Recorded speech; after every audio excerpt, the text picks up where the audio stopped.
We're going to get started. So the first thing, so I'm going to call this meeting to order. First thing is to review and approve the agenda. And I think there's one switch that I would like to make, which is just switching the order of items 9 and 10, the Water Resource Recovery Facility, Phase 2 project discussion, and the Conservation Fund Award, to have the Conservation Fund Award come before the Water Resource Recovery item, unless there's a reason why we need to have it in the order that it's in. Any thoughts on that? Nope. Okay. Any other changes to the agenda? Okay, great. So without objection, we'll consider the agenda approved. And so we're on to general business and appearances. This is an opportunity for any member of the public to make a comment to the council or to make any kind of statement. If you would say your name, where you live, and try to keep your comments to 2 minutes or less, that'd be great. And that applies to any comment generally through the meeting. And then there's, oh yeah, so the other thing is that comments during this section should be about anything that is otherwise not on our agenda. If it does pertain to an item, then you can comment when we get to that item. The only other thing I want to mention before I forget is that when we get to 8:30, we are going to have a break for 10 minutes. And so that means that if we're in public comment, we'll wait till the last person has wrapped up their comments and then we'll take a break. Or if we're in the middle of a presentation, I might actually interrupt someone and say like, hey, hold that thought. We're gonna take a 10-minute break, but that's what we're gonna do at 8:30. And I think that is it. And so to indicate that you want to make a comment, you can use the raise hand feature, which is under reactions, or you can turn your camera on and physically wave, or you can unmute yourself and just let us know that you want to make a comment. And I see you there, Peter, that you want to make a comment. So go ahead. Excuse me, I've got a little bit of allergies going here. Peter Kelman, I'm in District 3. I'd like to talk a bit about My Ride by GMT. Since early March 2020, I've had the privilege and responsibility of serving on what is now called the My Ride Community Advisory Group. For those who may not know, My Ride with GMT is a new flexible schedule, flexible route public transportation service in Montpelier.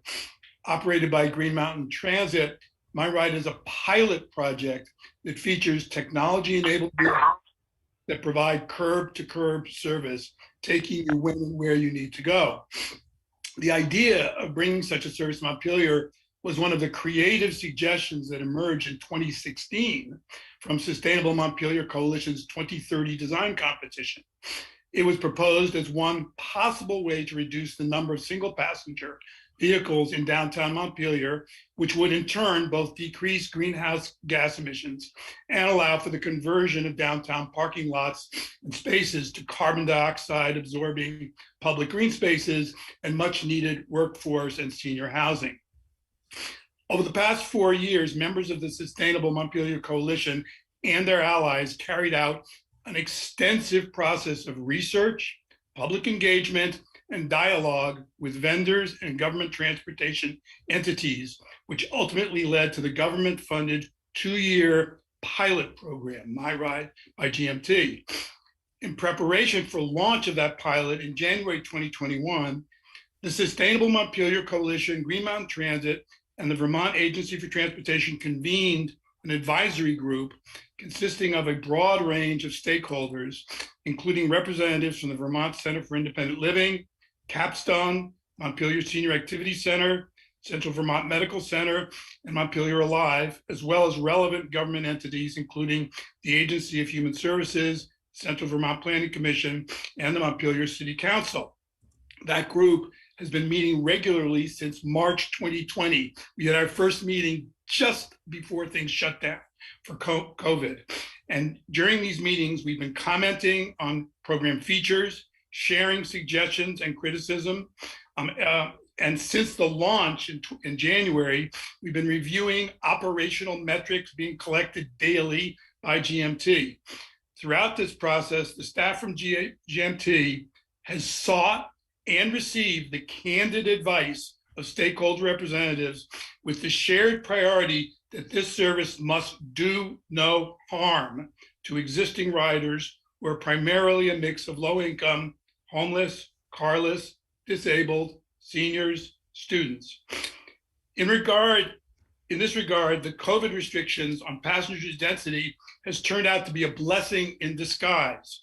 It has meant that the January 4th, 2021 launch of the pilot was necessarily limited to reaching only several hundred riders.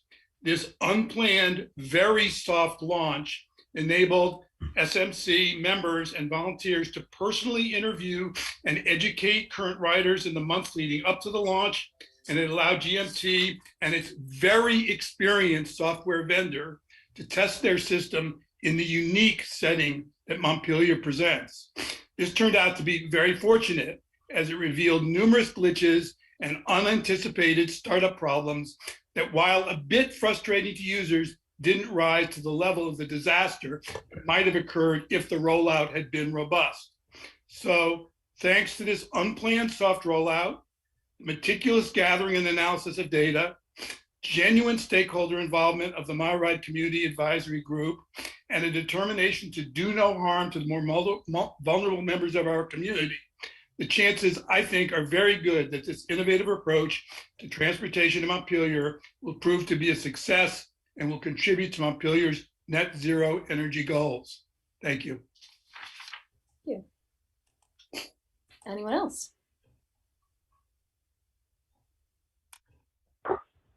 Yeah, Steve Whitaker here. Go ahead, Stephen. I'll keep track of my equal time here. I am troubled by the disregard of the city recurring to adhere to public records law, open meeting law. And the fact that I made a public records request, I spoke to the council. I said, this consolidated fiber build is causing problems. And then I said, we need to look at having an ordinance. And then I sent information to some of the council members about, and the public works director about a one dig once ordinance that's in other places, and our statutory goals that require we not dig up the streets multiple times. And yet I was told there were no records regarding Consolidated's efforts to bury conduits on the road, under the road. And then I found out that wasn't true. And not only wasn't it true, the records weren't supplied to me until after the vote of approval had been taken. So I don't know whether that's ineptitude or corruption, but it's not okay either way. You know, the fact that it has been raised to the council, it shouldn't, you shouldn't force your citizens to have the courts rule on whether you're serious about adhering to the law or not. That's just fundamentally, that's your job, and you're not doing it. You know, records to, I have to not give legal advice because it's not legal for me to do that, but I have to inform Chief Pete it's not okay to say, I don't think I can find any records. He has to say, I certify there are no records. And I've informed him of that, and he has not done so. Similarly, an appeal to the head of the agency was filed regarding these permit records. Bill Frazier has not responded to that appeal to the head of the agency. You have 5 days to do it, or it's ripe for court. Like, what the hell is going on with this council? You know, do you think you're above the law? And I just find it outrageous, you know, and it shouldn't, it should be like falling off a log. You should be strictly adhering to public records law, and no ifs, ands, or buts, and no sloppy excuses because we don't have a staff attorney, you know? But I would like for y'all to have some discussion about this because there's no excuse for it. You should have, once Jack became aware of that records request had not been honored, you should have repealed those permits until this was sorted out, you know, and make sure that dual conduits go under those roads so CV fiber can pull the same ones without cutting the same roads. I mean, this is not rocket science. Secondly, my request about the housing authority, that we have an old veteran who's sleeping in a burned out apartment because the housing authority cannot find him alternate lodging while they settle their insurance claims and get a contractor ready to re-sheetrock it. That's outrageous. And it's been raised in Dan Richardson. I've asked for repeated calls numerous times, you know, for return calls. Have, you know, Rick DeAngelis, but get this guy out of his burned out apartment. We're better than that. At least I hope we are. Some of us are. There, thanks. For the record, that's not a factual statement. Yeah, and you say a lot of non-factual statements too, Bill. Which The person is actually, the housing authority has actually not allowed the person into his apartment, and he's insisted on returning. They have attempted to find alternate housing for him that he's declined. So the housing authority is not forcing anyone to live in a burned out apartment. We did look into They offered him what? They offered him an apartment where a woman had burned herself to death that had not been cleaned. So Stephen, let's let him finish, okay? I don't have any more to add. Steve's making accusations that aren't true. Okay, well, thank you. All right, anyone else?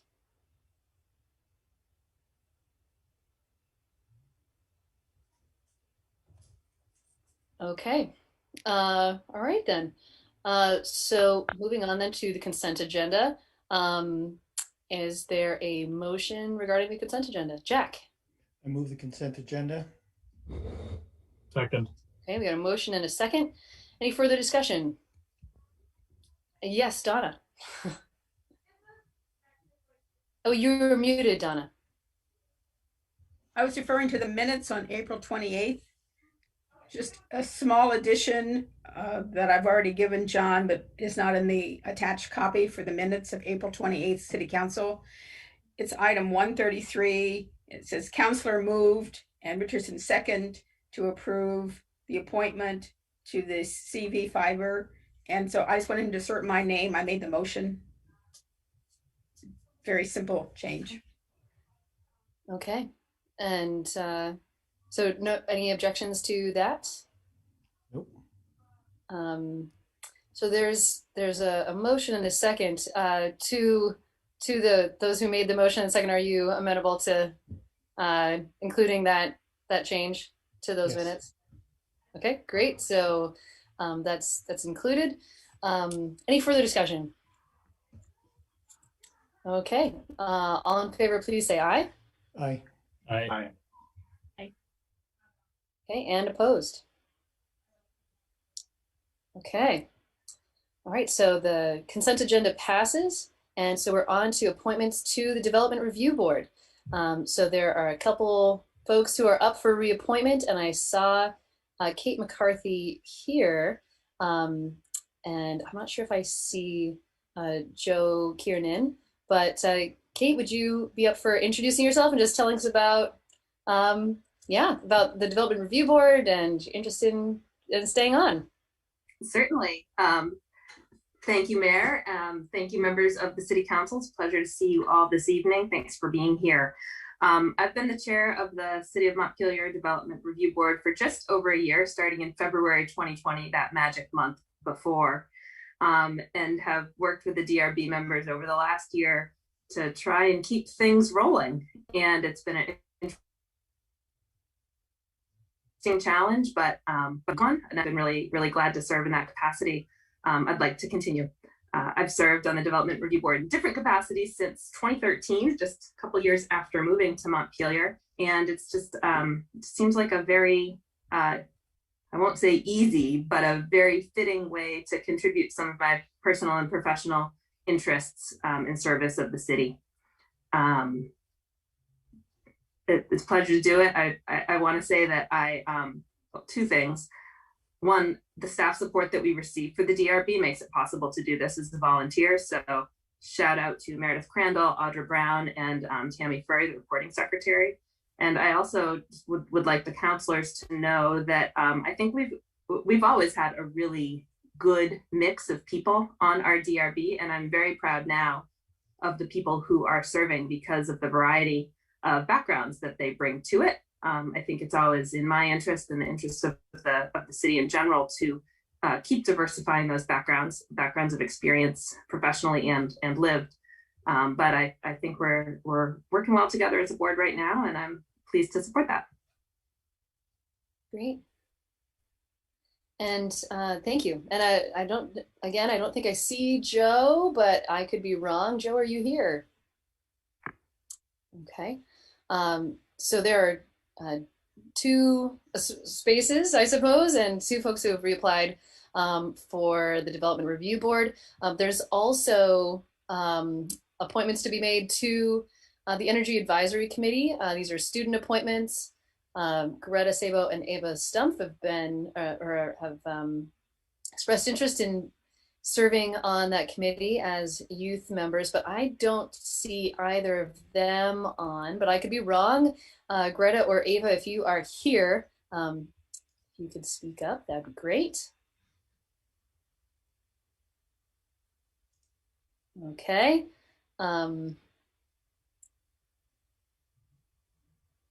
Okay, so since they are not here, is there a motion regarding these appointments, or we can go into executive session? Yeah, Connor. Well, I hate to trample on past practice. It does seem pretty cut and dry today, unless anybody objects. I would be willing to make a motion to reappoint Kate McCarthy and Joe Kiernan to the DRB, and the students Greta Sabo and Ava Schrumpf to the Energy Advisory Committee. And so there's a second, but just to be clear, for Greta Sabo and Ava Stumpf, you mean that you're appointing them as student representatives? That's exactly what I meant. Youth members. That's exactly what right. Okay.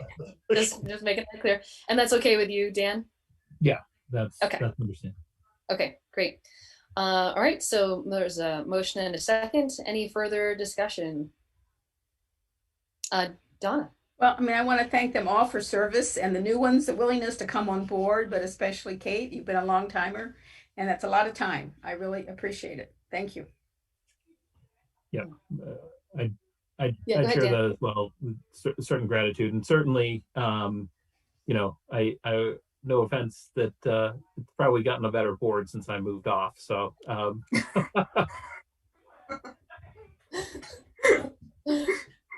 Well, thanks. but thank you for your willingness to step up, and I think we're lucky to have you and Joe serve on the DRB because they make it a much smoother place for these review of these applications, and the wealth of knowledge that particularly you bring, Kate, with your planning background. I think it's a great thing to have. Thanks, Dan. Okay, so there's been a motion and a second. Any further discussion? Okay, all in favor, please say aye. Aye. Aye. Okay, and opposed? Okay, well, thank you again, Kate, and please pass along our congratulations also to Joe and Greta and Ava, if you are listening. Congratulations to you as well. I'm psyched to have some youth members on the Montpelier Energy Advisory Committee. That's going to be great. All right, so thanks everybody. All right, so we are up. Good night. Thank you. Yeah, good night. We are up to the Home Energy Information Ordinance for the third reading. So I'm going to officially open the public hearing on that. So we just have a few talking points and a few slides to share. So I'm going to kick us off here just with a few points about changes that we've made. We're really grateful for all of the feedback that we've received, and we were able to incorporate not necessarily all of it, but a lot of it into some of the changes. So in the attachments, there are the responses that we received from our lawyer about questions that we had posed to him, as well as a red line version of the ordinance since the last time. So I just want to point out, first of all, some of the points that our lawyer, or some of the answers that our lawyer gave us. as well as some of the changes that have been made in the red line version of the draft ordinance language. So the first thing, there was one question about privacy, about the privacy of information. So it sounds like there may be some legal space for currently for this information to be public, but in a follow-up conversation that I had with a lawyer, so this is not included in what was in the attachment, but in a follow-up conversation that I had with a lawyer, he made it clear to me that if we were to craft an agreement with either Clearly Energy or anyone upstream from them, the Northeast Energy Efficiency Partnership or Efficiency Vermont, that would be, it would be possible to write an agreement with them in such a way that would make it clear that the city does not have ownership or control of the data. So the committee is already committed to doing that and already on track to make such an agreement, and the lawyer is on board with that plan. There was also a question about what do we do when the seller has to make their best guess. So the lawyer addressed that question, issue of liability if the seller's making their best guess. So the short version is that he felt that it's clear that the sellers are filling this out to the best of their ability, and that should be sufficient for coverage for them. In terms of appeals, so in the newest version, the appeals section was consolidated with the penalties section. And just as we were intending to rely upon state processes for appeals, it was clarified in this section that the appeals would go through the Judicial Bureau. So it's also worth noting in this section that the lawyer recommended that we set the cap at $1,000 rather than $500. So that's what the current draft says. If folks would like to reset that to something lower, I'm sure that that is something that we could discuss. Also in the draft ordinance language, the actual profile does not need to be filed with the city, just the certification that it's been doubly signed with the buyer. And another sort of notable change that we made to the ordinance language, we heard people about the need for some time to continue to test this out. And so we've modified the date that the penalties kick in to be January 1st, 2022, which would build in some time for this process to continue to be voluntary. So during that time, we will be able to collect data, continue to receive feedback, and make adjustments to the system as needed.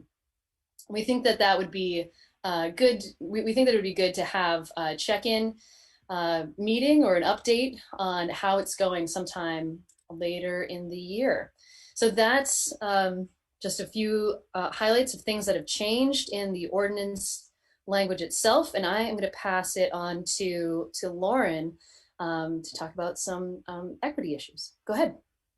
Yeah, thanks. So, some of the questions that we've been hearing had to do with the potential equity impacts of this policy. So I brought this issue to the city's Social and Economic Justice Advisory Committee, and that group didn't take an official action, but we did use a tool that we had developed that some of you might have seen during budget season, of looking at potentially impacted groups of residents, and then potential negative impacts, positive impacts, and ways that you might be able to mitigate. So just wanted to share a few of the highlights of kind of considerations that group was thinking through. So high level, there was kind of an overarching, this policy being part of our kind of climate work as a city, and acknowledging that climate change, there's lots of evidence that lower income people of color are hurt first and worst by climate change, and young people will face the worst impacts of climate change. So there was a general, taking climate action when and where we can, from an equity perspective. There's good arguments to be made there. Going a little more into the details of the policy, there was a big focus from that group on just transparency and disclosure as being generally beneficial to people in the community. Identifying that for every requirement that this puts on a seller, that needs to provide this information. There's a buyer who can benefit by making a better informed decision. We thought through how different community members might be impacted differently, thinking through, for example, young people and BIPOC Vermonters are more likely to be home buyers than sellers. There's currently a large discrepancy in home ownership among BIPOC and white Vermonters, and young people, of course, are more likely to be first-time home buyers. So again, having this information as a home buyer can help inform your purchase. When we thought about people with low or fixed incomes, and I'm just giving a few highlights. There's more detail if anyone has questions. But for sellers, of course, they would need to provide this information. There's the $15 filing fee. And then for every seller, there's also a buyer. So there's for lower income or fixed income buyers of a property, again, having this information about energy costs and being able to make better informed decisions and plans seems like a benefit for that population.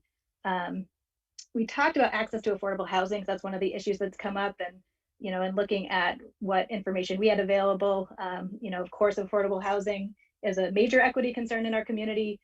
We concluded that this particular ordinance is not going to be a major driver in access to housing, to affordable housing, or have a major impact on housing prices.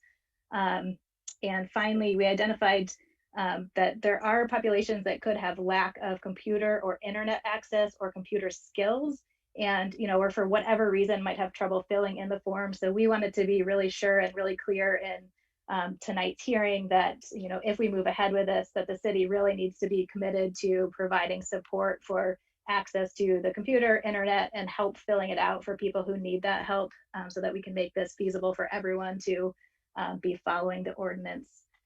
So that was our kind of commitment we would hope to see tonight. So those are some of the highlights.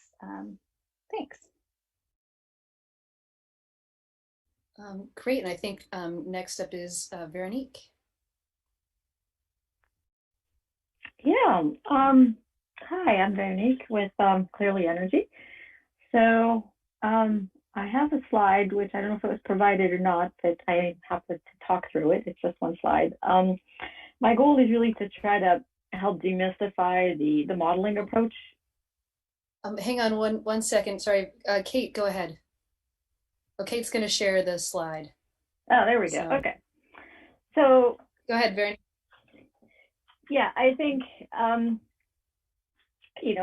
earlier meetings, people have voiced concern that and a sense that this model sort of dropped on the citizens of Montpelier out of nowhere, and so I wanted to provide a little bit of background both on the methodology and the testing that the model has gone through. So the first component of the model are federal appliance standards. That obviously covers, the appliances like refrigerators, washers. There are also standards for and efficiency standards for water heaters, space heaters, air conditioning, with differentiations between normal standards and Energy Star standards. And so where you see kind of, breakdowns by groups of years is to actually match back to historic appliance standards. So that's kind of the first component going into that. The model shares some pretty key assumptions with the federal models that are used. For example, if you go through an in-home audit, something like a home energy score. So all the assumptions, for example, on occupancy linked consumption, which includes water consumption, how many loads of wash, that is completely shared with, for example, the home energy score model.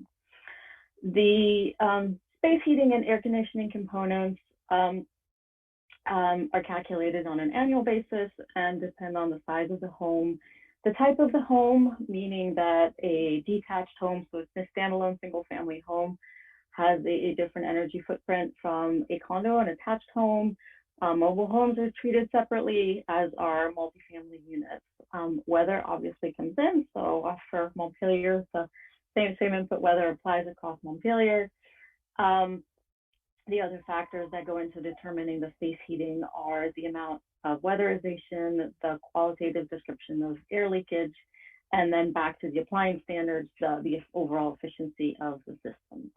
And that piece has been tested against a federal data set called the Residential Energy Consumption Survey data, which is something that the Energy Information Agency collects approximately every 5 or 6 years. And then finally, for the last two pieces, lighting and plug load being kind of the catch-all for everything else. That's your, you know, your toaster, your computers, your printers, all of that, you know, your phone plugged into the wall. Those are drawn from federal studies, and the reference are at the bottom of the page. So in terms of performance in Vermont, the Vermont Energy Investment Corp, which is, and I don't know exactly their relationship, but essentially Efficiency Vermont sister company or whatever, you know, they took the model and ran it against homes that had gone through an in-home home energy score. Now, the in-home home energy score is still a model estimate. So this is a model-to-model comparison. On average, the models are very close. So there are going to be differences from one home to the next, obviously, but they average out to things that are quite similar. And the correlation of the two models is also quite high. So above 80% really was 90% for the electricity component of the model and above 80% for the individual fuels, noting that we definitely had a greater sample size for natural gas homes than for homes that may have had multiple fuels or, you know, lesser used fuels like wood and things like that. The model has also been tested independently by the Rocky Mountain Institute, which is a well-known nonprofit. In the United States, on 8,000 homes, there were 2 models tested. This was really kind of a test of a, you know, kind of very mini version of the model of very few parameters to see whether it could capture the gist of energy consumption across the US. Ours was definitely the better performing of the 2 models, and the full reference to the study is also at the bottom of the slide. And then finally, the model has recently been adopted for use by one of the 2 federal mortgage backers, the government-sponsored entities, which are better known as Fannie Mae and Freddie Mac, to estimate the home energy burden across their portfolio. So the model will be used across the board at the federal level. So hopefully this, you know, you are at the forefront, but this is also happening at the federal level. And then finally, 2 things. I think, you know, as a developer, I really appreciate kind of all of the input and feedback through this process. I think we have, you know, a really strong commitment to help anybody that will need help in generating their V-Help profile. There is now a help button, I think, on every page along the process.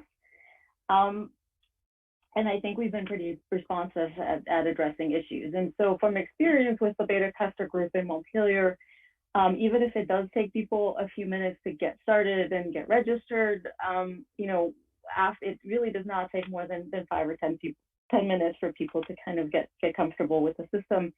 And certainly, and especially at the beginning, we were very happy to kind of walk as many people through this as needed. And then if anybody else, you know, has thoughts or things that they want to discuss, I think we're continued to be, you know, available and encourage feedback. So that was the modeling background. Great. Thanks, Veronique.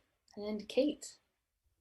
Okay, so I just volunteered to share a little bit about some of the updates that have been made to the tool since the first hearing, and volunteered my house just as an example. So those of you who haven't seen it, this is the website clearlyenergy.com/Vermont if you want to test it out on your own. So one of the things that we, you know, this shows kind of, I just took a screenshot of what my profile looked like when I just initially registered my house. This was without any of the input of the actual bill data. And then what we talked about last time was that you do have the ability to enter in your own energy bills. And for folks who are wondering where that is, there's just this section with the pencil icon to enter your own fuel costs. We did add a feature that allows you to choose between putting it in as dollars or in actual, gallons of oil, kilowatt hours. So that is now an option to toggle. So you can see here at the bottom, there you can put it in dollars, or you can switch to type and switch it to fuel and electricity amounts, and then you have options for kilowatt hours and gallons. And I have wood, so I have cords of wood per year. And so you can see how this changes the model and the profile once you've input that information. In my case, it reduced my actual expected energy costs by around $400. And you can see this section shows up on the profile itself. So these are the actual kilowatt hours that I input, and there is a sentence that gets added in that says, these are calculated from homeowner provided bill data. So just wanted to kind of show what that looks like for folks who haven't had a chance to actually use the tool or generate a sample profile. And that's it. Okay, great. And Donna. All right. Can everybody hear me? Yep. Okay, great. I've been having some problems with connecting. So I am going to explain how we're going to provide information for anybody who's interested in this effort, where it's going to exist and what we'll be doing long term. So this is a program that I think everybody will agree is changing the way we behave around households and energy in the city. And so it's a change of program and activity for everybody who will be involved. And there are 4 steps to making positive change. They start with contemplation and preparation, and that's all that we've been talking about so far in these meetings, and that has been presented well to all of you. The third and fourth components are the action that's going to be taken, which will happen tonight, and then the maintenance of the program and the understanding and explanation to the individuals who will be at different points in time looking to get involved in this process. And so the city is going to maintain a web presence. We'll do that through the Public Works Department. I'll be championing that along with our administrative assistant, Jasmine Benson. We will provide a basic document that is designed to, in plain English, explain the process to individuals, answer questions. We will provide comments back when people have an interaction with us so that future interested parties can benefit by that. Change can be challenging, but I think that we have in Public Works championed a number of initiatives lately that have required similar efforts to be taken, and we've done that with success. So we'll also keep a log of questions and answers that have been provided. And we will, I'm sorry, I just lost the screen. I'm back again. Thank you, sorry about that. We'll take everything from start to finish, explain the tool, help engage residents, talk with current homeowners, answer questions for prospective buyers, prospective sellers around this ordinance, and essentially be the eyes and ears to help the city make this a successful endeavor. Happy to answer any questions about that. And that's pretty much the context that we have for going forward. We're generally going to make sure that we explain to anybody who's interested and help them understand how they can manage this process. I want to also add to that my understanding is that NEEP, the Northeast Energy Efficiency Partnership, is planning on running trainings for realtors to help get folks up to speed there. And Efficiency Vermont is also using this same home energy profile in a different context. So they're going to be they're opening up, or the plan is that they'll be opening up a hotline for folks that have questions about this as well. So multiple avenues for support for folks if there are questions, which is great. Okay, so I think that is everything that the committee wanted to put forward from our conversations. So at this point, so just so you know how this part will work, I'm going to open it up for just clarifying questions from council, not necessarily opining, but just anything like to clarify, and then we'll open it up to the public, and then we'll go back to discussion with the council. So, first thing, comments or questions, but not comments, clarifying questions from council. Yes, Dan, go ahead. A question on the VHEAP form that Kate had shown up. I'd seen it on mine, which is the main page on the left side. It has that energy readout, and it says homeowner verified, and that appears whether you've entered the data or not. Is that correct?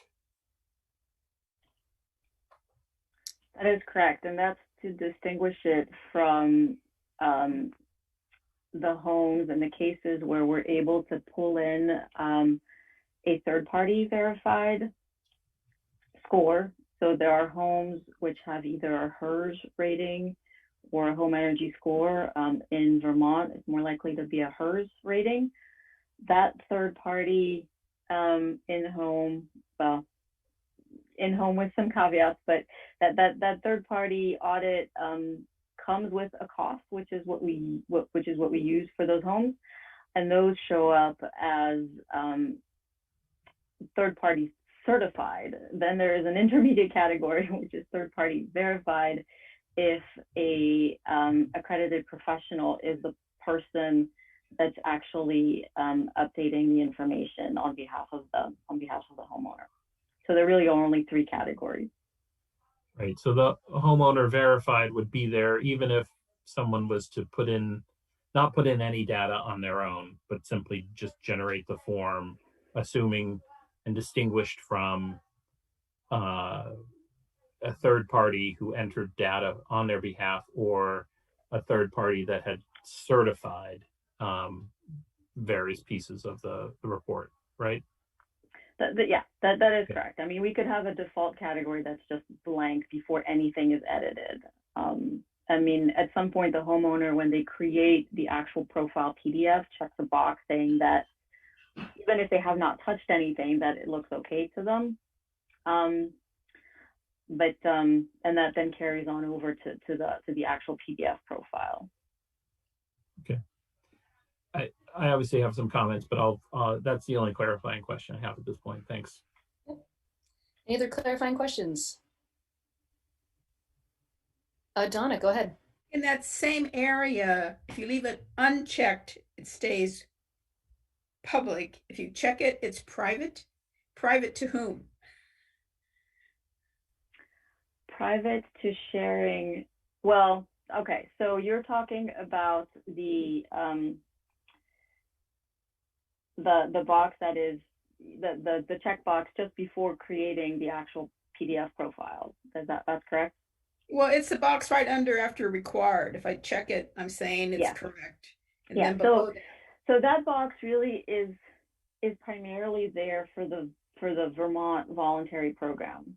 So for them, it allows them to keep the profile undisclosed to any further interaction with the real estate world. So we would not then, share it under any circumstance with, say, NERIN, which is the multiple listing system across most of Vermont. For Montpelier, where the disclosure is required, the box has no. The box is in some ways more confusing than anything, and I completely agree with that. But that's where it comes from. It comes from the voluntary statewide program. so at some point, whether I check that off or not, does my data go into an anonymous field to get a picture of house efficiency in Vermont? So the opt-in, opt-out is recorded in a database called Helix, which is maintained by the Northeast Energy Efficiency Partnerships. And that is the system that can talk with the local, and in the case of NERIN, it really does not interactively talk with NERIN, but that's the database that aims to share home information with the local multiple listing system. So as far as Montpelier goes, once you end up with the PDF, that's the piece of paper that you're supposed to share with your real estate agent and buyers. Did we answer your question, Donna? Well, no, but maybe it's not appropriate here. I guess I thought there's sharing with the real estate world, but I thought there was a way that this data ultimately becomes anonymous to give the city a profile of where our houses are. Where's our housing stock? So I must have just right. That's a city question. Okay. Thank you. No, I mean, I don't mean to not answer it, but I think that's what Anne is trying to answer. To what degree, and again, I'm not the best person to explain this, but we want to make sure that these records can be kept private. And so if the city does have access, that they have the access that they might need for summary information, that but do not allow access to the private record. So that's what the mayor is trying to work out with the agreement she talked about. Great. Any other clarifying questions?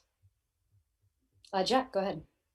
Thank you. I'm not sure if this is a clarification question or more of a implementation question, but I thought I'd start here. The mayor and I had a conversation about this today. I know that a number of people, many people are very concerned about the privacy of any data about themselves that goes out there. And so, it's been a while since I've set up my own profile here in the system, but one of the things that occurred to me. I can't right now. Okay, Jack, keep going. Okay. One of the things that occurred to me is that it seemed that anybody, there's a process where you're creating a profile and you claim a certain address to be your own address. And I didn't see anything built into the system that would prevent anybody from claiming an address and becoming the owner of that address within the system, even if it's not their address. And I don't know if that would be something that would have negative effects to people, but I since people are concerned about personal data getting out into the public, I think it's something that we should clarify.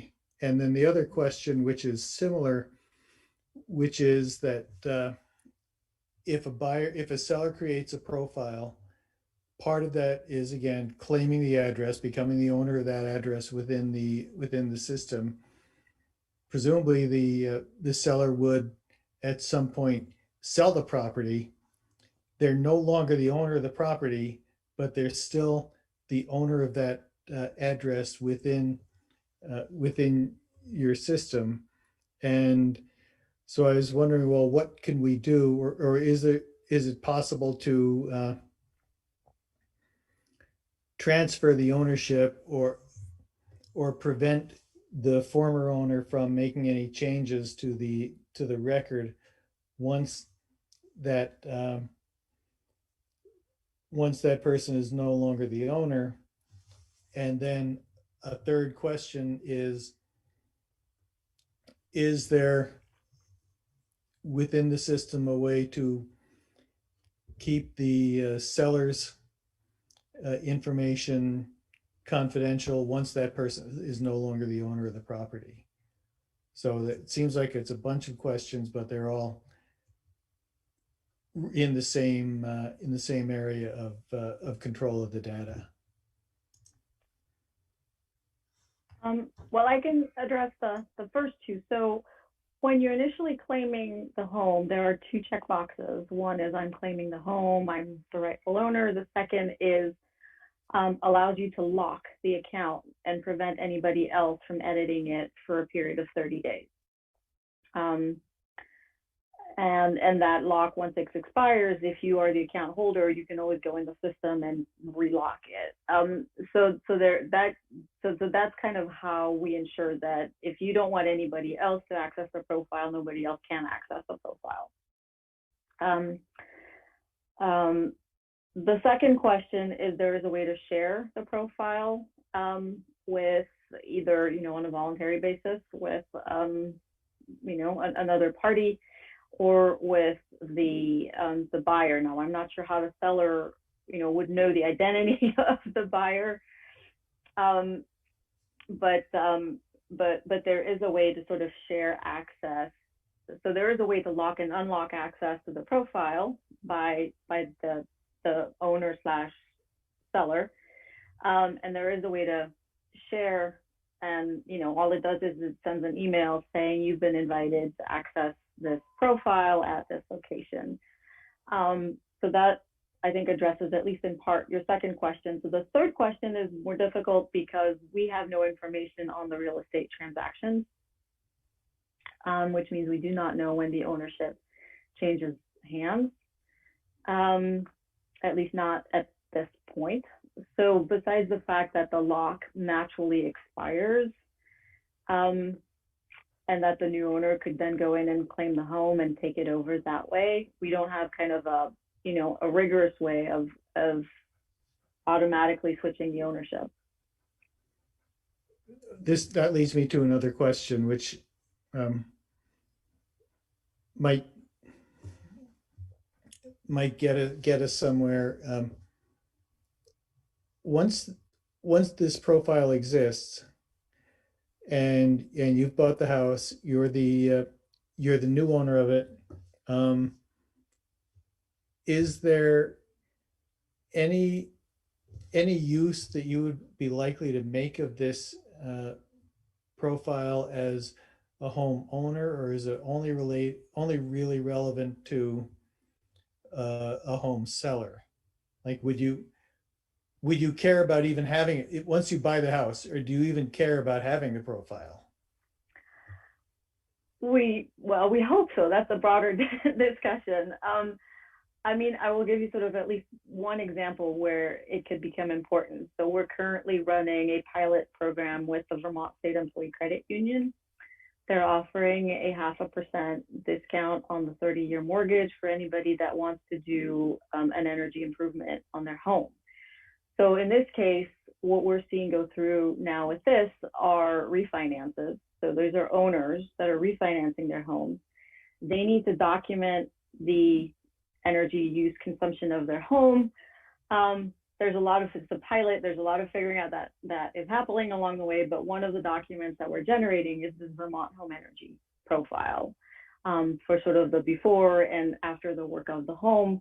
There's a lot of other things happening with the pilot. We're doing home energy scores, but that at least can give you some context as to how it can be useful down the road. I think the hope is that contractors adopt it, and then when contractors are doing energy efficiency improvements on the home, they can help show that, hey, look, you've gone from here to here on the wedge, and you've added, a couple credits on the profile, and hopefully, people see that their costs are going down and that their efficiency is going up.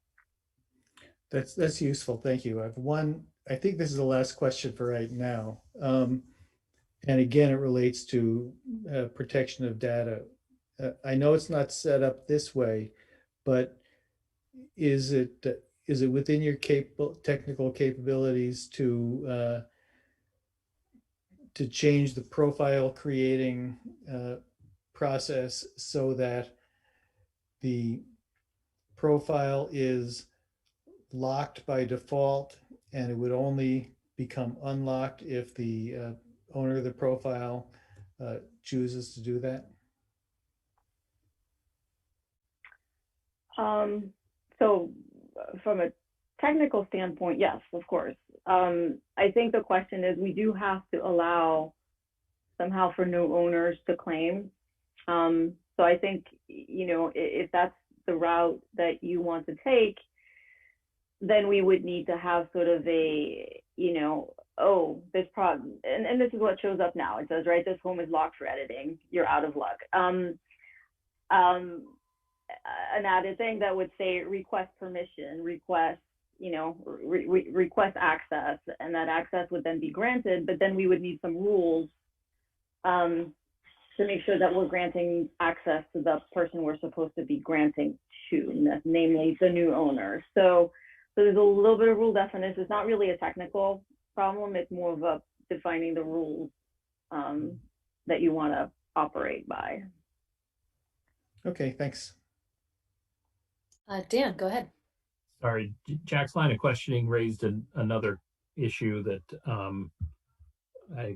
occurred to me when we talk about locking the profile, and certainly when we talk about transferring, you've outlined some of those issues, but I'm wondering, what if there is sort of a false owner that comes and squats on the profile and locks it? Or I'm thinking in particular, oftentimes property becomes contentious in divorce cases.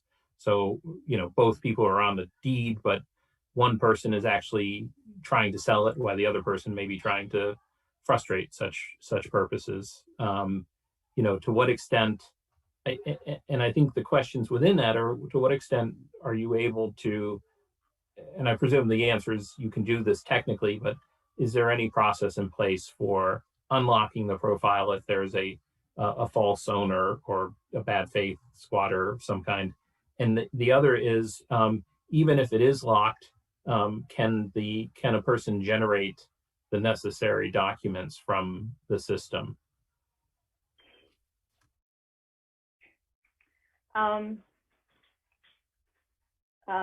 Very good question. So we have a technical way of unlocking profiles. We will generally, and that happened this past week, somebody was testing and had some inquiries, and we said, do we have your permission to unlock it? We can unlock it.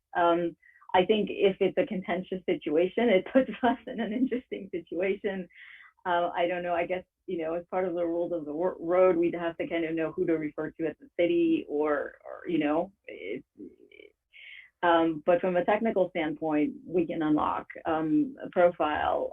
I can also jump in here too, Veronique, if you, I have some thoughts on this. Okay. And then, yeah, go ahead. No, I was just going to close up saying, if somebody does not have access but needs the actual PDF, it's just like unlocking it. We can access the, we can generate the PDF of the VHEB profile as the home currently stands, right? So, sorry. So Yeah, so this is the kind of question that would be addressed in the guide. And that is, I mean, so this is a good question, right? So if there was a challenge or a contention about that, I think we could come up with a process for these are the documents that you would need to provide. And, if you were able to show that, then, then we can facilitate the unlocking. That's something that we can put on our radar for further discussion with the committee.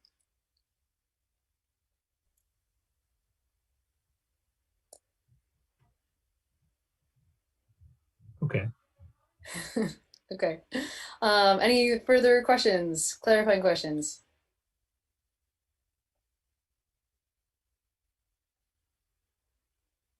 Okay. All right, so we're gonna open this up for public comment now.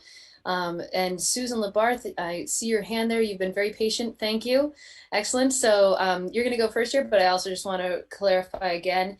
If anyone wants to make a comment, you can either use the raise hand function, which is under reactions, or you can turn on your camera and just physically wave and we'll get you in the order, or you can unmute yourself and just let us know that you would like to speak. Susan, you are up first. Go ahead. Okay, thank you for accommodating me. I got myself a little better organized. I was aware that I ran it emotionally last time. First of all, I'd like to acknowledge the time and energy that has been put into this by the committee and by the council. But I do have some remaining questions and concerns. I want to thank Veronique. Have I said your name right? Yeah. For the slide that she shared with us. I think it was hers, in which she did partially address some of my questions, and maybe that'll be obvious. I'm particularly referring to, this is just a quote from the materials that are in the packet on page 91 out of 206. Good heavens, do you guys read through all that? Anyway, so the thing in the packet that says, and I think this is a summary of the presentations, why should I trust the VHEAP methodology? VHEAP has been developed and tested through a multi-year process involving various stakeholders, including a focus group of residents. The automated energy model behind VHEAP has been studied and found to be comparable to other industry accepted energy usage and cost estimation models. Okay.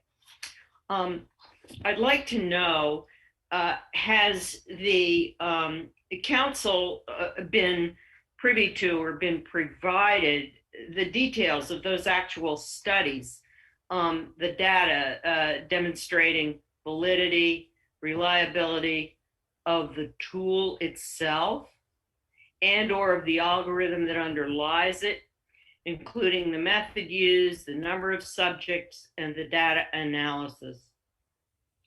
I'm a physician. Drug rep tells me, oh, this is going to save lives, you need to prescribe it. That's not enough for me. I do look at the studies and what the level of evidence is. And we have a rating system. Is this A, B, C, or D? Is it based on, what do they call it? Controlled study, anyway. That might be difficult with the kind of stuff that we're dealing with, but I'd be more comfortable if I knew that something had been done along those lines, in particular with how many subjects.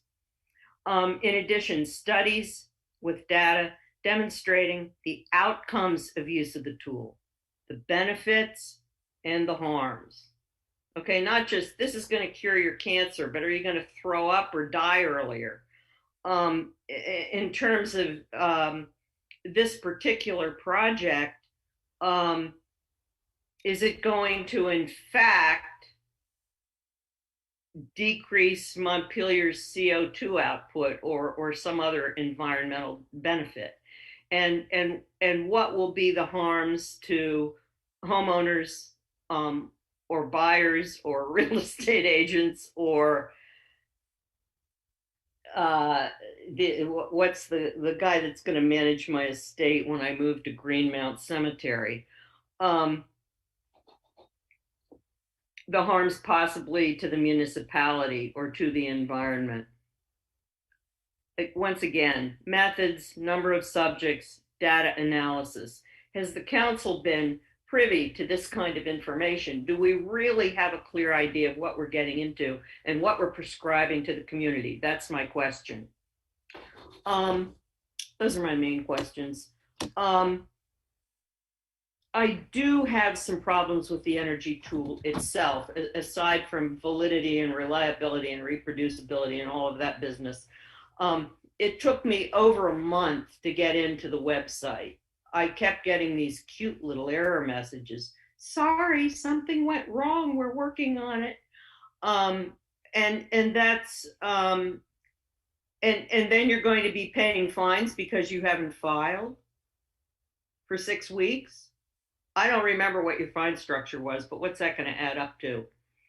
And then it took me the better part of 2 hours to get to the point where I thought it was anywhere near accurate in terms of my particular house.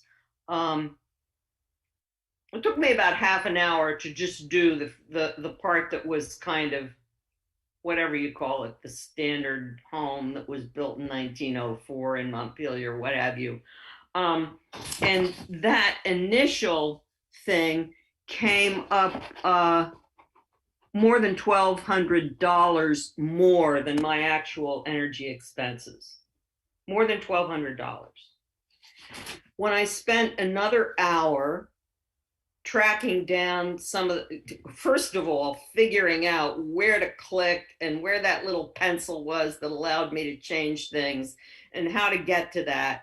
Then it was tracking down some of the data. You know, what was the R value on the stuff that was sprayed into my attic? God, I have no idea. I could probably figure that out, but that'd take me another couple of hours. I'd have to contact the contractor that did that. But wait a minute. He's retired. I don't know, where do I start? Where would my son start when he goes to sell the house after I've moved to Greenmount? He'd have no idea. He would be almost, I think, forced to use the standard model without my specific details. Now, I have to admit that, well, I've been in the house for over 30 years. I've owned the house for over 30 years. So I've done a lot. There's not even an option to enter the actual heating and air conditioning methodology that I use, which is geothermal. I have a well in my backyard here in Montpelier for a geothermal water heat pump. It's not there. So, you know, at that point, I'm to the point where I have to go find where you put in how much your electric bills were. So I have to go to the banking website and search all my checks. Oh, geez. Or my credit card, you know, whichever thing it is. And I mean, anyway. So I had a lot of trouble getting it from somebody, and I don't remember who it was, but somebody showed us a screenshot of that report where it has the arrow where your home lies. It has an arrow up top and it's green at one end and red at the other end. It started out when I did the standard thing, the arrow was right in the middle. I got it all the way down into the green zone by putting in all my own stuff, but it was a difficult process, and I can't imagine my son having to do that. So he would be faced with presenting to the realtor or the buyer 10 or 20, I hope, years from now, whatever the standard thing is, because it just, if it was me, I'd just throw up my hands and say, that's it, I'm done. So anyway, I'm sorry, I rambled on again. I promised you I wouldn't do that, didn't I? So let's see, I had listed here the areas that I had found it difficult or that it did not allow me at all to enter actual details. I mentioned the geothermal. It was difficult to find out how to change my water heater fuel to propane, correct the information about my attic, my basement, their insulation, the correct information about the refrigerator, the stove, the dryer, which are both gas, and it can indicate that all my light bulbs were LEDs. It pops up automatically mix. All right, sorry I threw in I started to rant again. I apologize for that. In summation, while I acknowledge the good intentions underlying this proposal, I really don't see complete objective evidence that will achieve the effects intended. And as a result, I see it as an example of citizen harassment. I'm sorry, but I do. Which will add costs, though probably small, to city administration and to the homeowners. And I urge the city council to table it until data is available to support its efficacy and until the tool is refined to more accurately reflect actual home energy use. Thank you for listening. Thank you. Joey. Well, hello, and thank you for the opportunity to comment.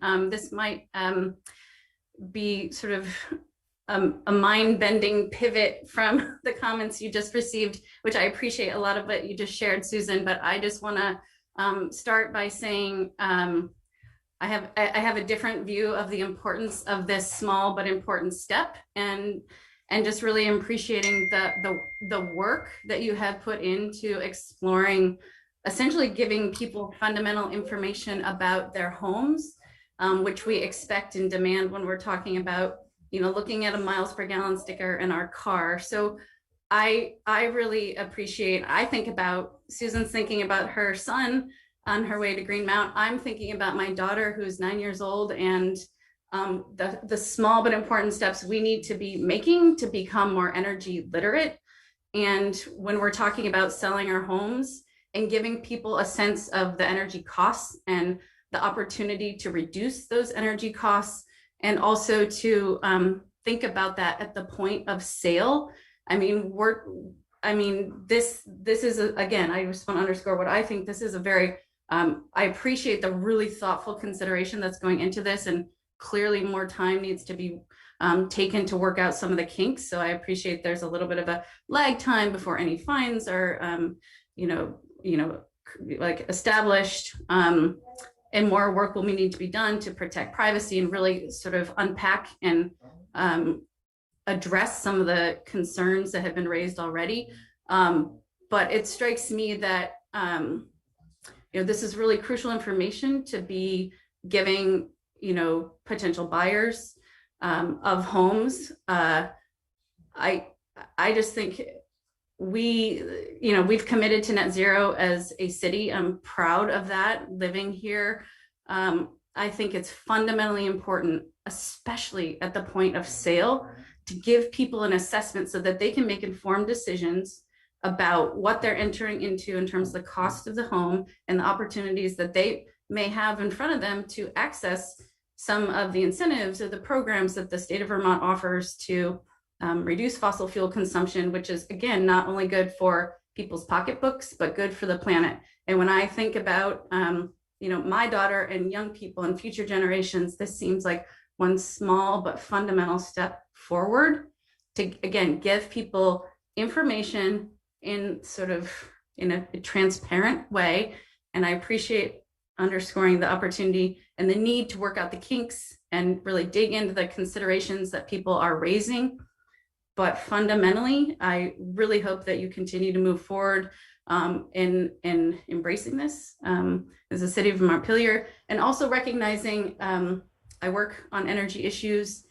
I think that voluntary approaches are nice and they may seem less onerous, but ultimately, to do what we need to do, I think requirements are going to be essential, and this seems like a really important step forward. So thank you for the thorough work that you have done to date and for the ongoing work that you will do to address some of the very legitimate concerns that you have heard tonight. Thank you. Steve Whitaker waiting in the queue. Go ahead, Stephen. There's no one ahead of you. My comments are better informed, but not much different than last time. That this is half-baked. This is not ready for prime time. There are some of the smarter people who commented saying that this is not ready for implementation or adoption. I think you really need to get off the self pat on the back, politically correct nonsense that's driving this. We've got major serious issues with infrastructure around town and public restrooms, et cetera. So we're scratching, we're doing hot tub peacock feathers here, and it's nonsense. The privacy issues are real. I remind you of Vital being a nonprofit housing the data of all our medical records. I took them to court, and they were deemed to be subject to public records law. And so I'm pretty sure that there's case law, not being a lawyer, I'm pretty sure there's case law that says you can't. I'd like to know the name of the attorney that you relied on to say you can just offshore it by saying we don't have possession of it, and that would stand up in court. You happen to know the name of that attorney that advised you that? Madam Mayor? Yes, but you can continue your comments. I'll address them all at the end. You will name the attorney? But anyway, the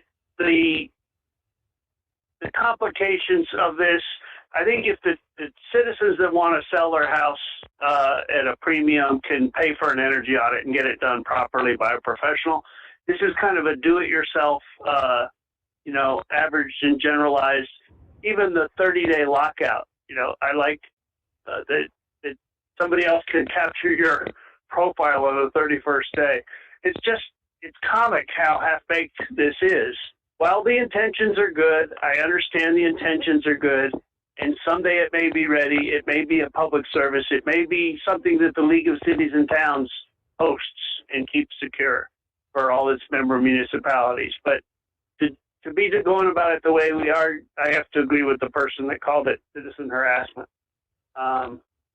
But yes, this one would be fun to shut down through court action if necessary, because I can see what's pushing it and the lack of readiness for prime time. It is. Okay, thank you. Peter.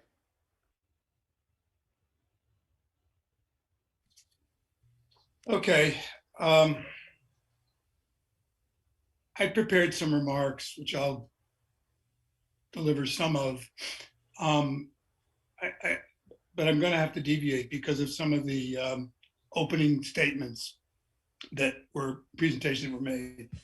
I definitely applaud some of the changes that have been made to the ordinance, namely the elimination of the aspirational paragraphs in section 21.1 regarding purpose, particularly the unsupported assertions regarding consumer protection. I'm glad you got rid of that. And also that you tried to figure out the legally problematic section. I'm not a lawyer, so it sounded a little gnarly to me, but maybe you've got to figure it out. The most interesting one to me is the delaying the penalties until January 2020. I have a question. You don't need to answer it now, but I hope somebody's thinking about what does that actually mean? Supposing I put my house for sale on December 31st, or December 1st, or October 1st, and it hasn't sold by January 1st, and I didn't fill this thing out.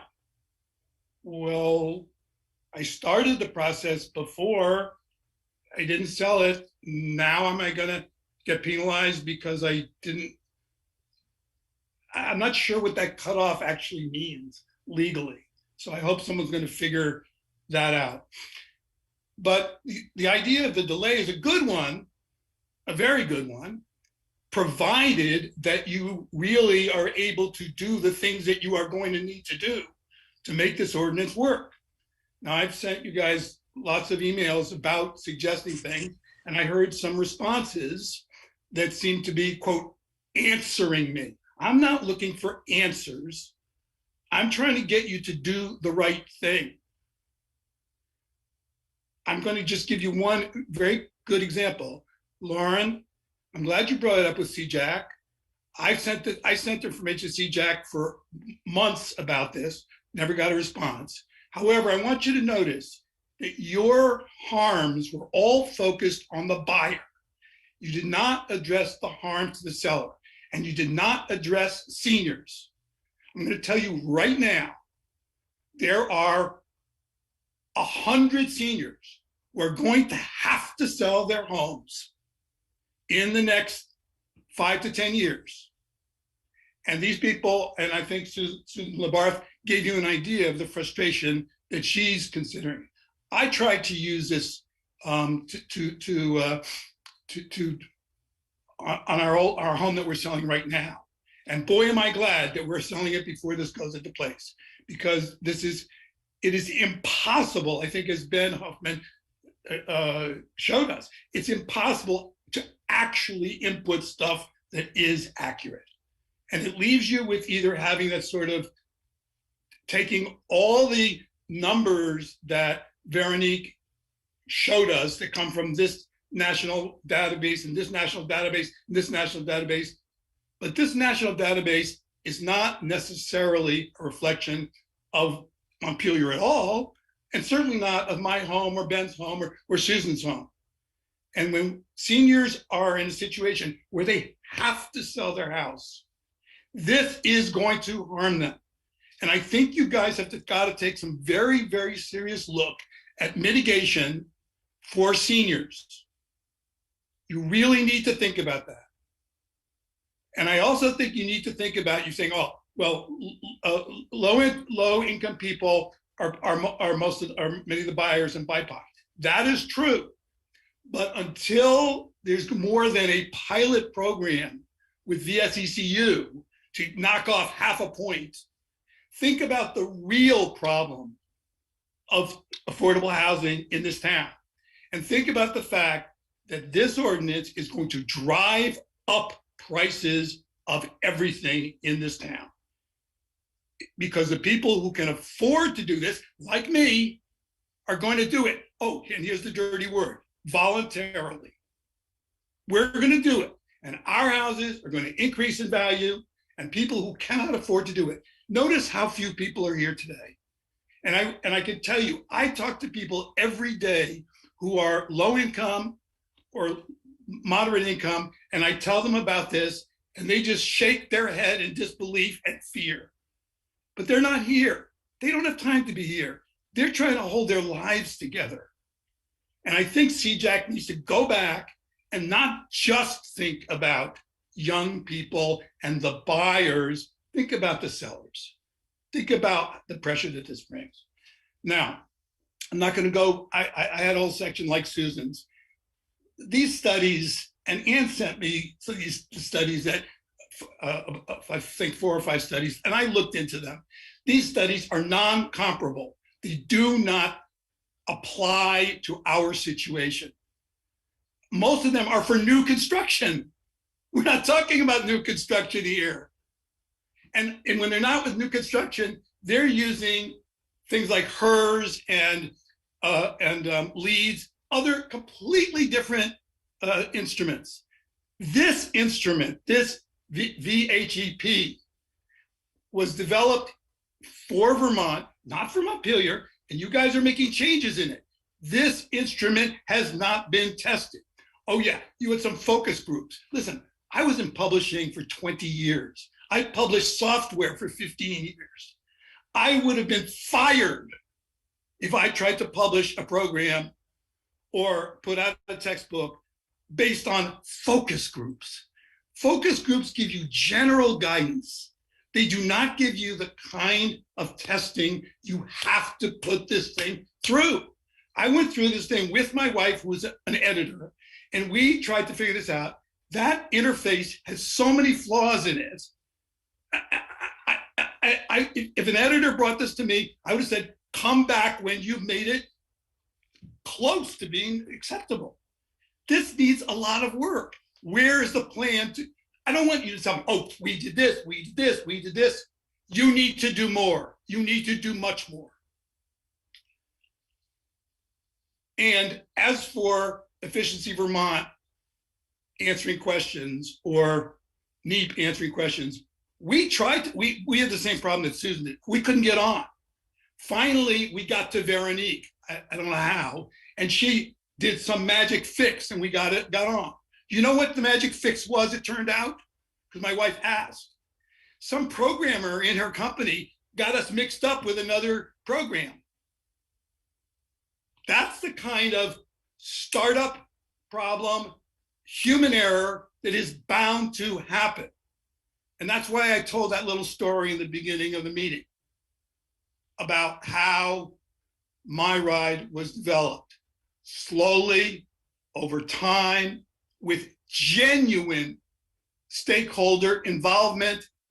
We had people on those buses talking to the present riders, finding out from them what their fears were, what their issues were, what wasn't working for them, what was working for them, because we were replacing their regular routes with this route.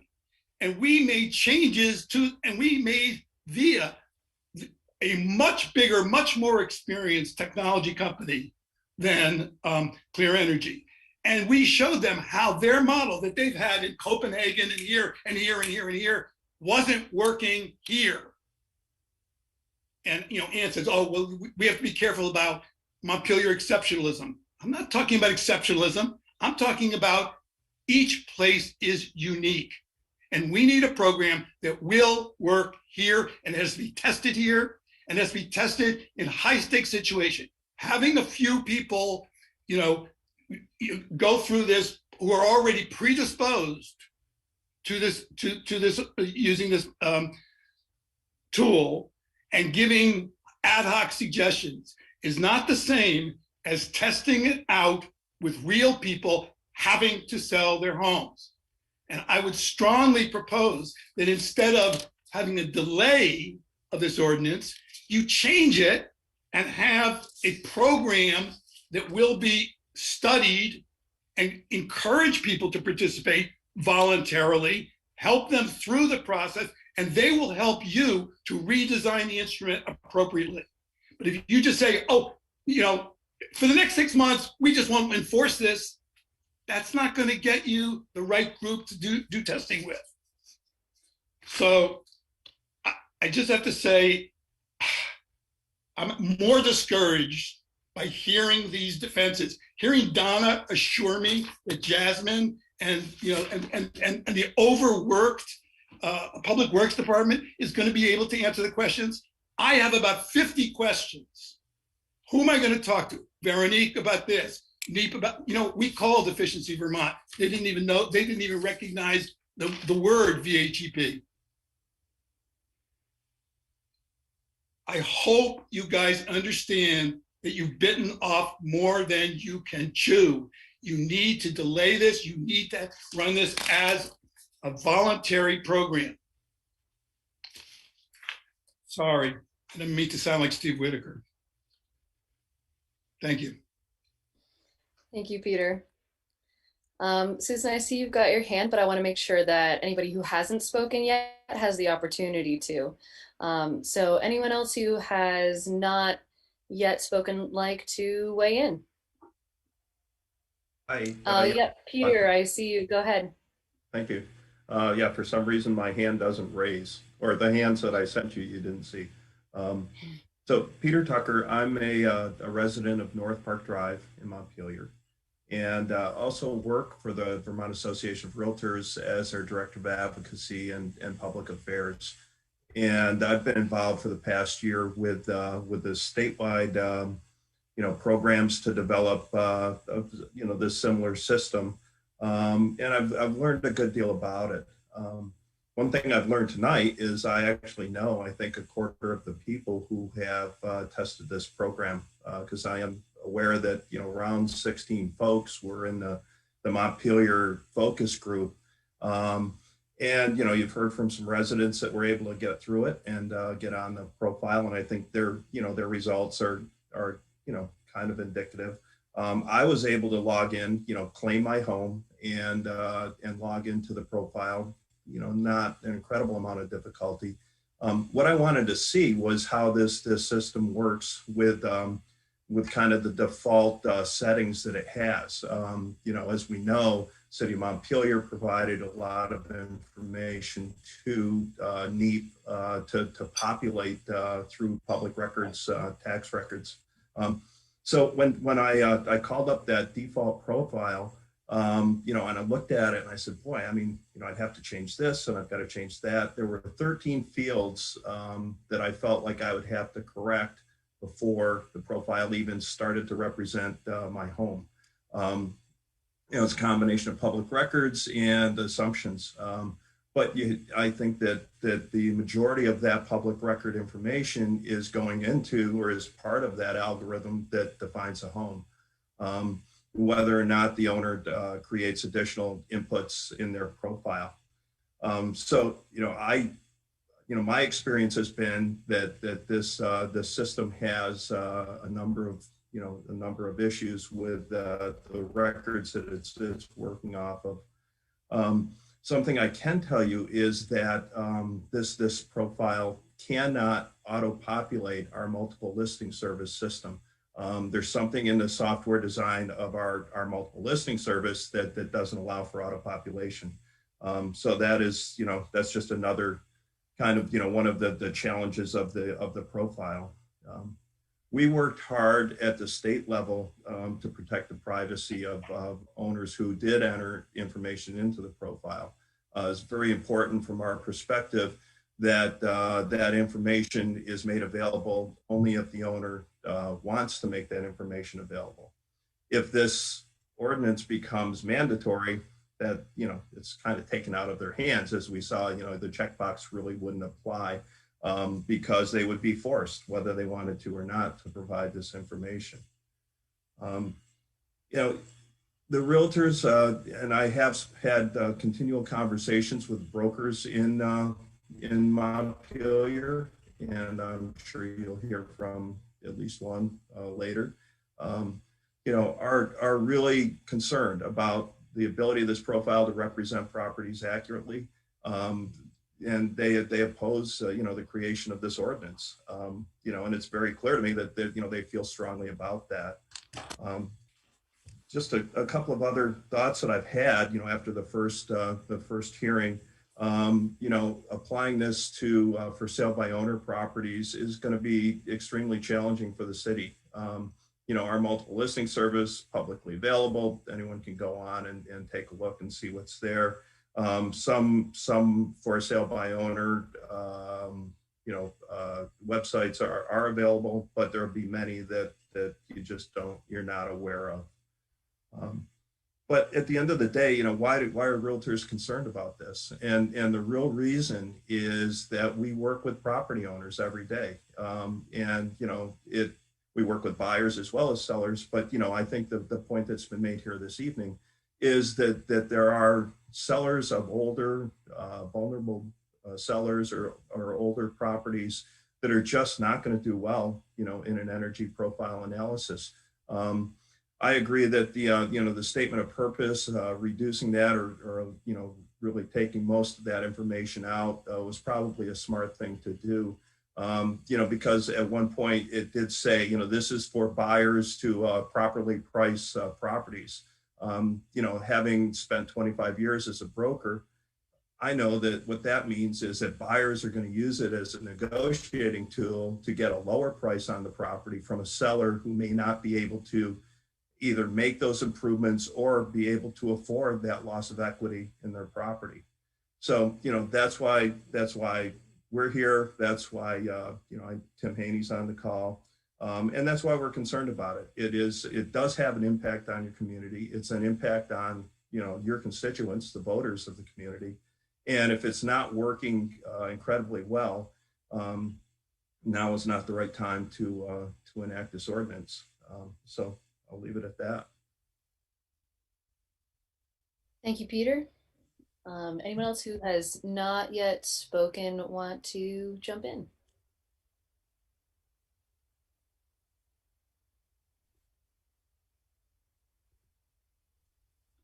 Okay, seeing no one else. Susan, if you want to go again, now is okay. Peter's comments just stimulated a couple of thoughts in my mind that I kind of wanted to follow up on. If you want my bona fides for elderly, I'm 78 years old, but I had the first Apple computer that was commercially available, and I've dealt with electronic medical records for over 20 years. So I'm not an IT idiot. And it took me upwards of 2 hours to get this thing to where I thought it truly reflected my home. With regard to the cost and your lower income sellers, my home improvements have been all voluntary and probably way ahead of the curve. In terms of cost, probably about $100,000. The geothermal alone was $30,000, and that was, well, I can't even remember, maybe 10 years ago. I can't say the year, maybe more than 10. I've had one service call that cost me $5,000 because of a problem with the well. And that's probably not sustainable for some people. So maybe you're not expecting people to go as far as I have, but I'm not all the way down at the green end. Even so, I'm just a little bit into the green. So there's that. There's the cost of responding, if someone wants to the report that they generate through this tool, okay? And the last thing I want to say is much more simple. Please stop comparing it to miles per gallon, for God's sake. That's two numbers. That's two numbers. There's no algorithm. It's miles divided by gallons, two numbers. It's not a complicated thing like this. The end. Thank you.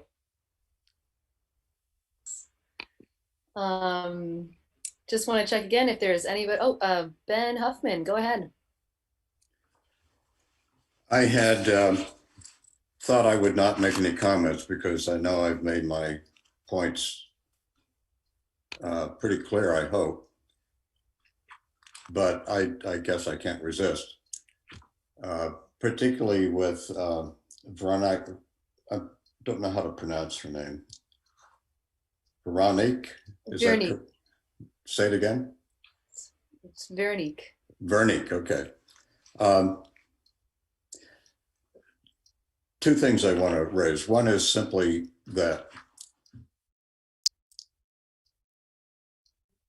selling a home, buying a home is all about specifics, about very concrete circumstances. And there is no way that the score on the through this algorithm is going to address the questions, the multitude of questions about a home, which are really what's important.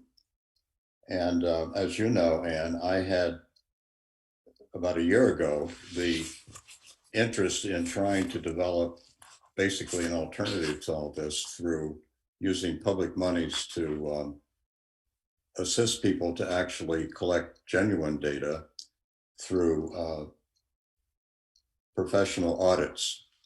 And I made a real effort to get information from energy efficiency. It was a zero. They had nothing. And the point here is that what's clear to me is that if we're going to make headway on dealing with the climate situation, there are going to have to be a lot of bona fide energy audits done so that people can then make the investments and the improvements that are required to reduce the emissions.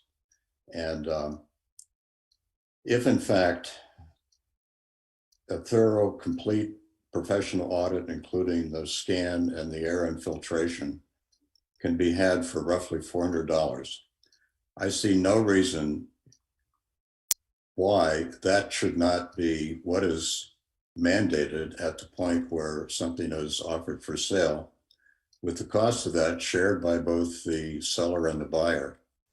I mean, when you think about doing a title search or any number of other things that are entailed in a real estate transaction, and think that providing information about energy consumption is of such paramount importance that it needs to be mandated in the way that this would propose to do, it makes perfect sense to me to approach it in the same manner, through the help of professional experts and gaining the experience which would be of real value to a buyer who would want to know what it is that's going to require to be spent in order to have the kind of energy efficiency in this home that I might desire.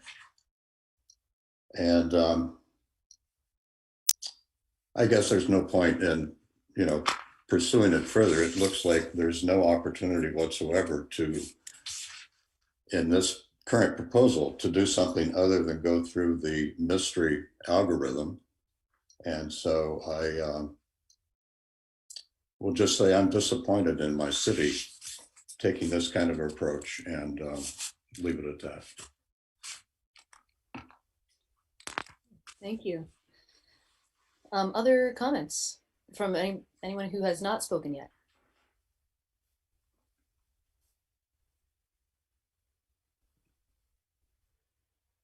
Okay. And Peter, did you want to make a second comment? Yeah. Let me just make a couple of slightly more positive comments. I think there's some things that we need to take a look at. For example, I'm surprised some of the real estate people didn't point this out. There's no Montpelier real estate market.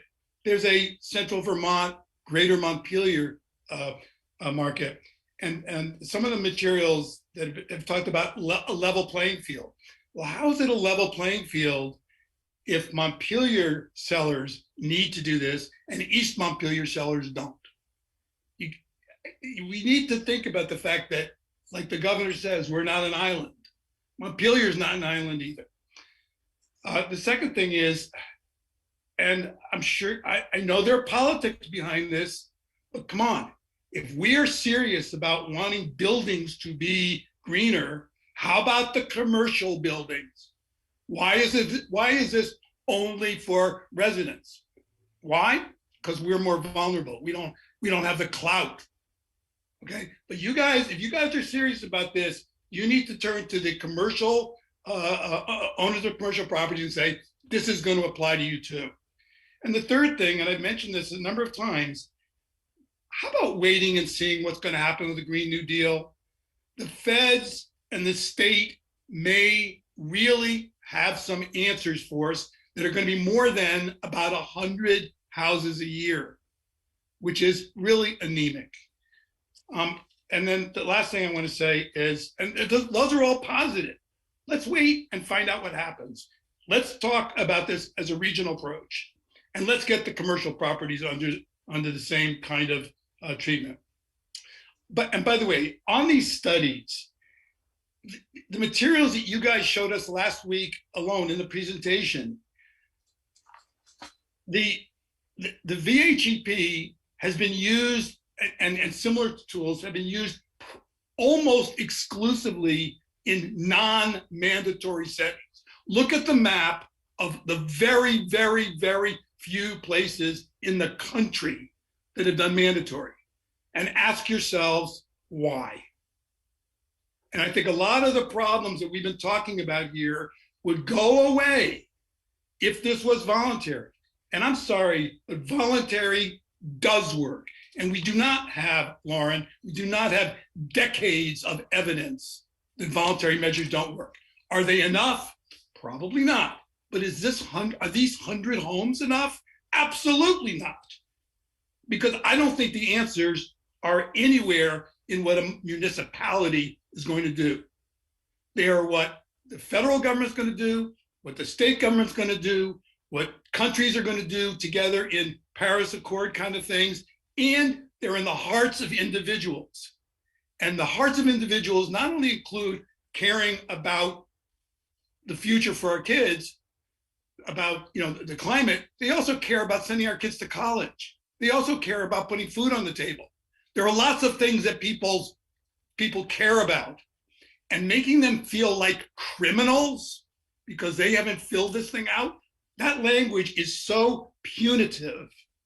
It's disturbing.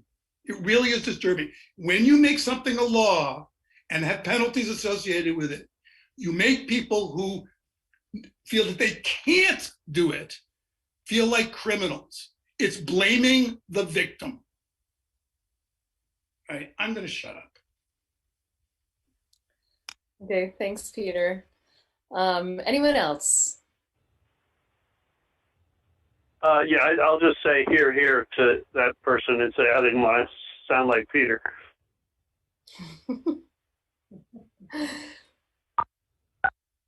Okay, anyone else?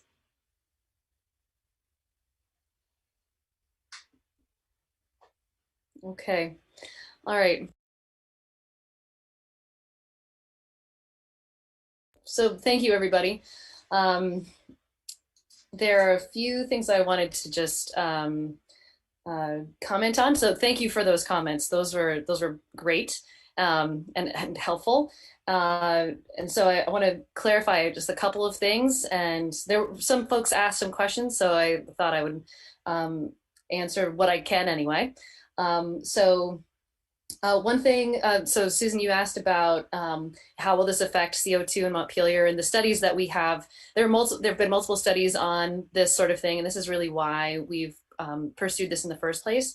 The studies that we've seen show that depending on the study, between 12 and 37% of home buyers end up making energy improvements to the home that they were otherwise not planning on making. So that was very encouraging to us, but I'm also happy to share those studies with you if that is useful. I also thought it was really interesting that they didn't have the option for a geothermal heat pump for water. I feel like that's really valuable information to know, and something that can or should be incorporated into the process. There was a question about who our lawyer was. That is Joseph McLean. And there was a question about when, if like, let's say this kicks in, there's a date that where things, where either penalties kick in or it starts to be mandatory.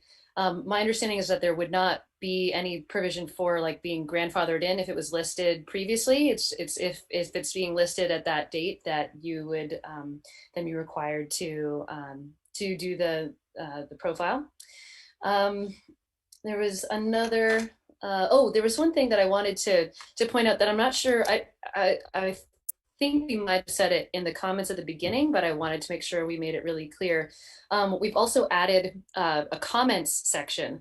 So if in the end people enter their data, and let's say there just ends up being something ultimately very weird about the house, or it's something really unusual, that we've added a comment section so that the seller could specify that. They could say, well, I don't think these numbers are quite right because blank. So it's an opportunity for the seller to make any kind of comments about anything, particularly about the house.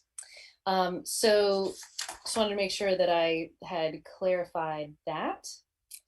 All right, so I guess that's it for that. Any other folks from the committee want to address any comments or respond to anything?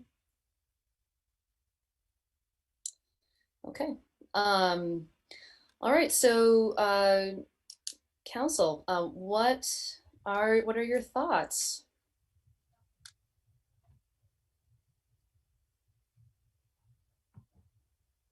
How do you want to proceed? Dan, go ahead. Sure. Well, I want to thank the committee for adopting a number of those changes, because they've mirrored a lot of my concerns, and I think they've taken care of some of the issues that I had, removing the intent section, eliminating the actual recording of this sheet in lieu of a certification sheet. I think these all deal with this.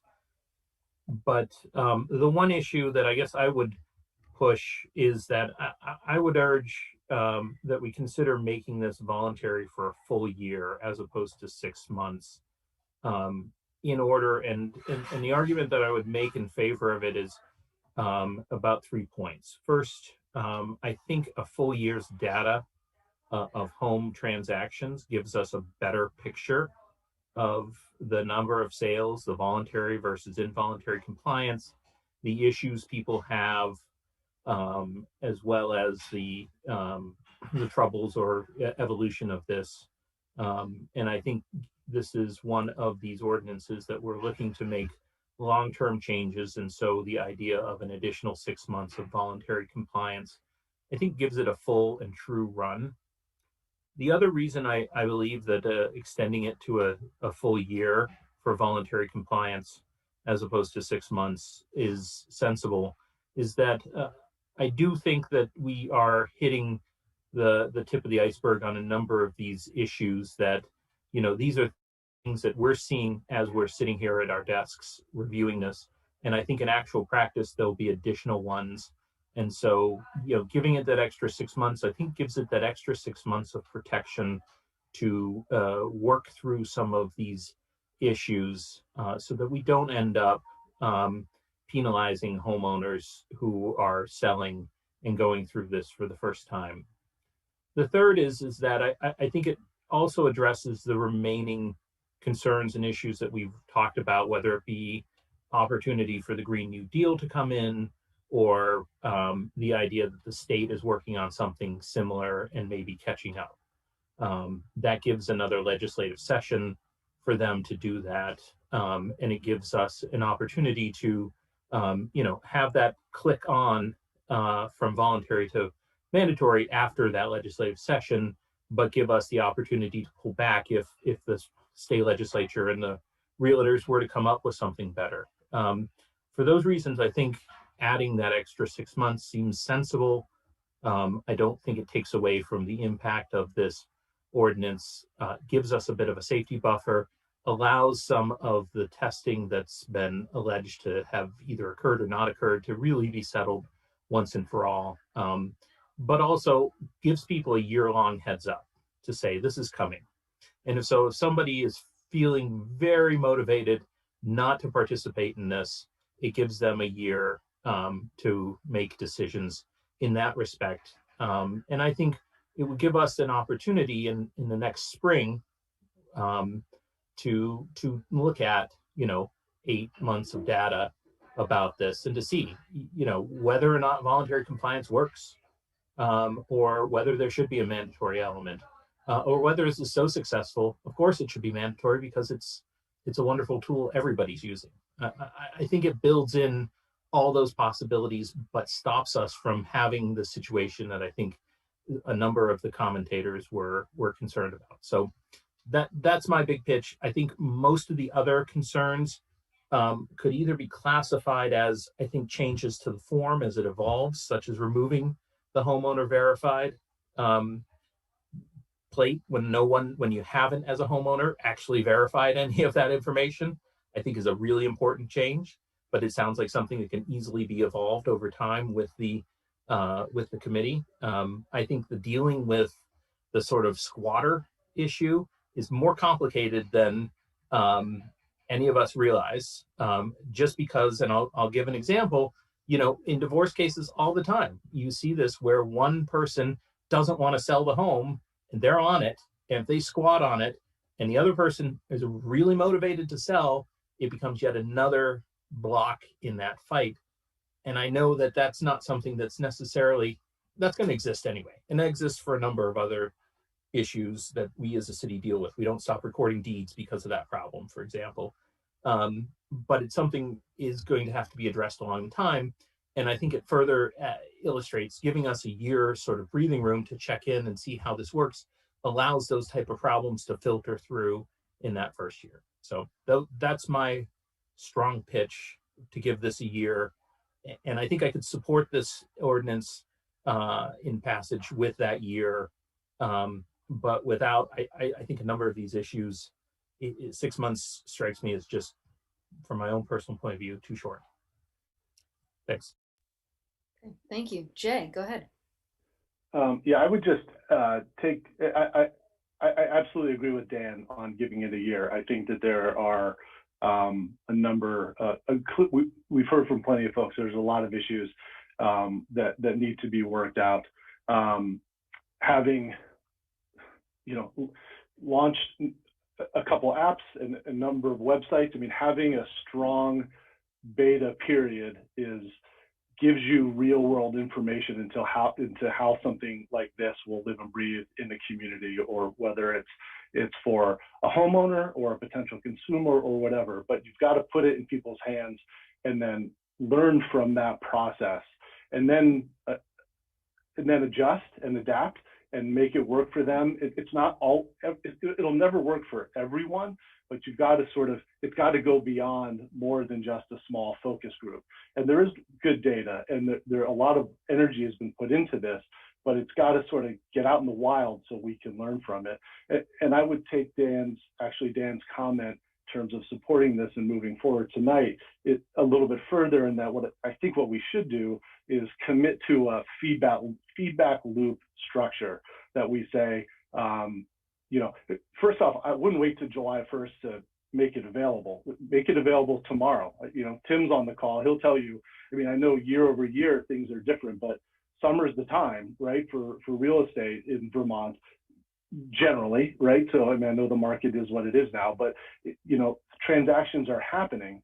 So we should get it out there now, and then create a structure where on November 1st, we have an opportunity to say, okay, this is what we've learned.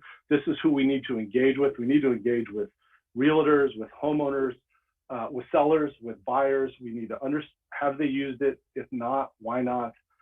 What did they learn from the process? And then we take that in, we say, okay, all right, now we've got 6 weeks. We're going to adjust the tool. This is what we've learned. And we're going to put out a new version on, the beginning of 2022. We're going to go through the same thing in the spring, and then we're going to launch it and require it moving forward based on that feedback. So I strongly support the idea behind the work, and what I heard that really resonated to me is the importance of making sure that homeowners are energy literate, that they understand what the impacts of these decisions that they make in their homes, and can convey those and understand those. But I do feel like something like this, that is something of a behavioral change, like Donna alluded to, is something that needs to be out and be used in the real world for at least 2 rounds or at least one solid, maybe 2 rounds of feedback before we can, before we're in a position to fully require it. Thanks. Thanks. Jack, go ahead. Oh, Jack, you're muted.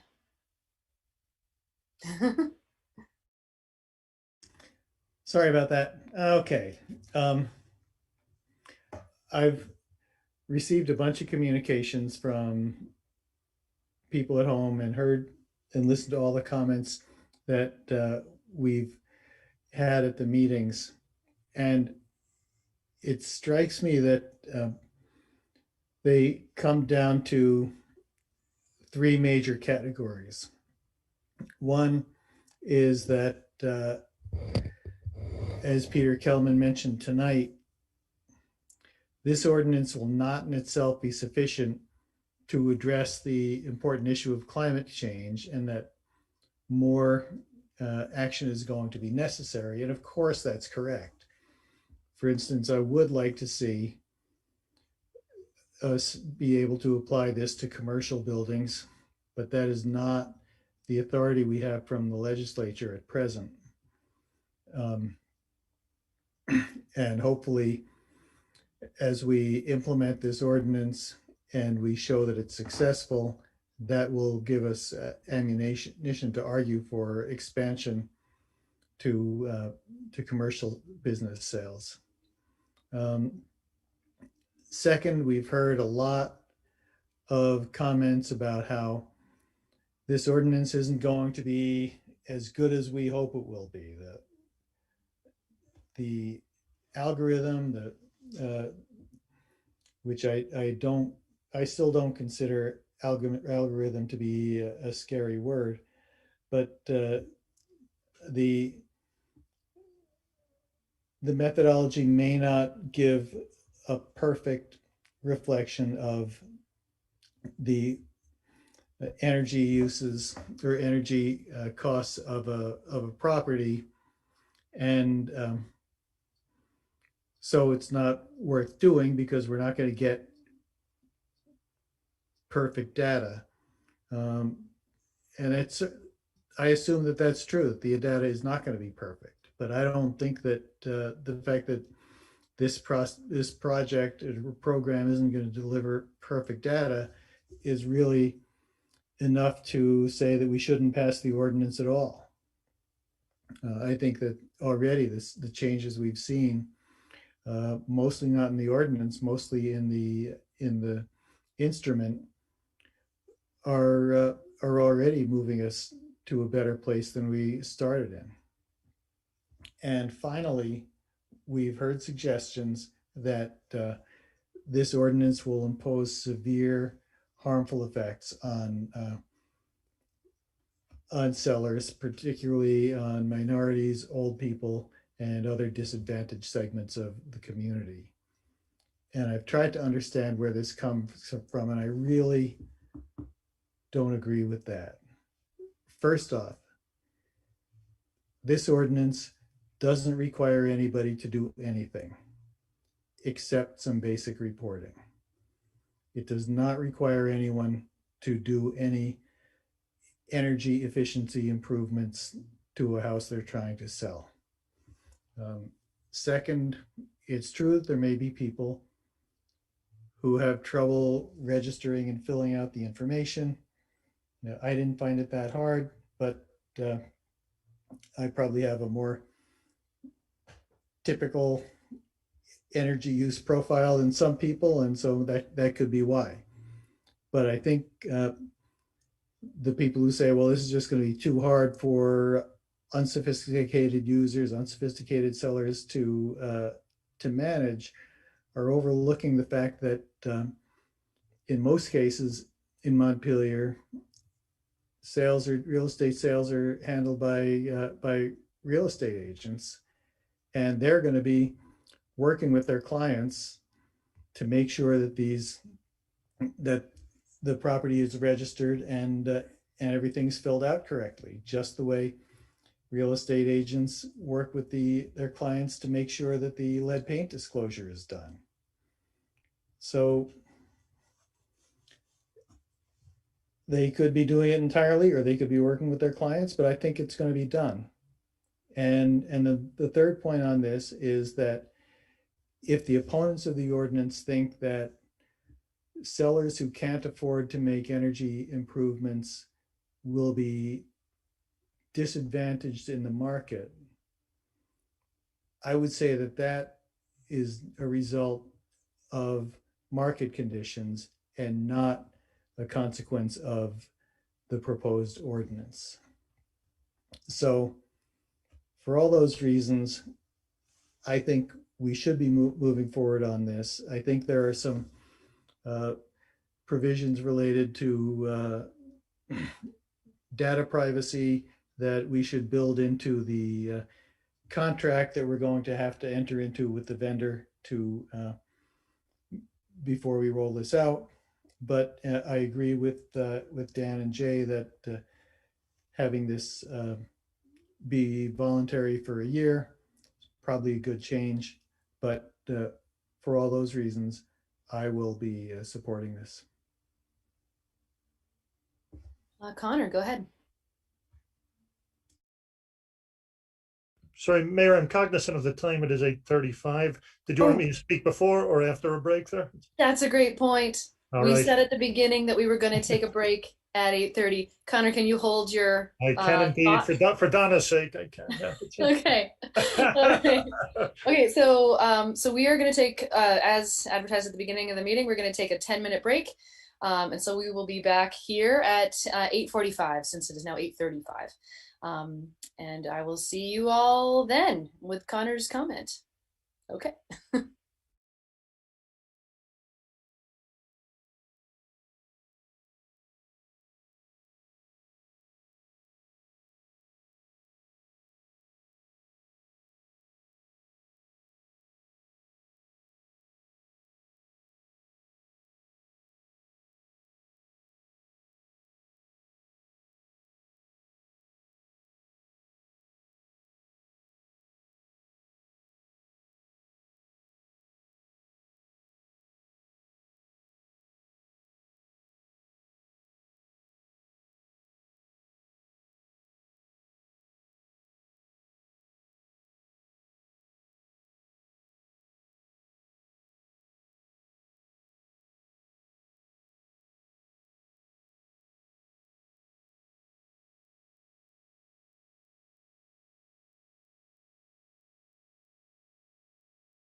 It is 8:45.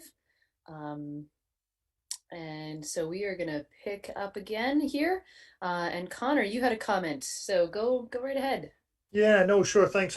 First of all, I just want to thank everybody who spoke tonight. You know, I think the comments so far have made this a better draft of an ordinance. And I think it's important to acknowledge that, you know, in many cases, a person's home is their biggest asset.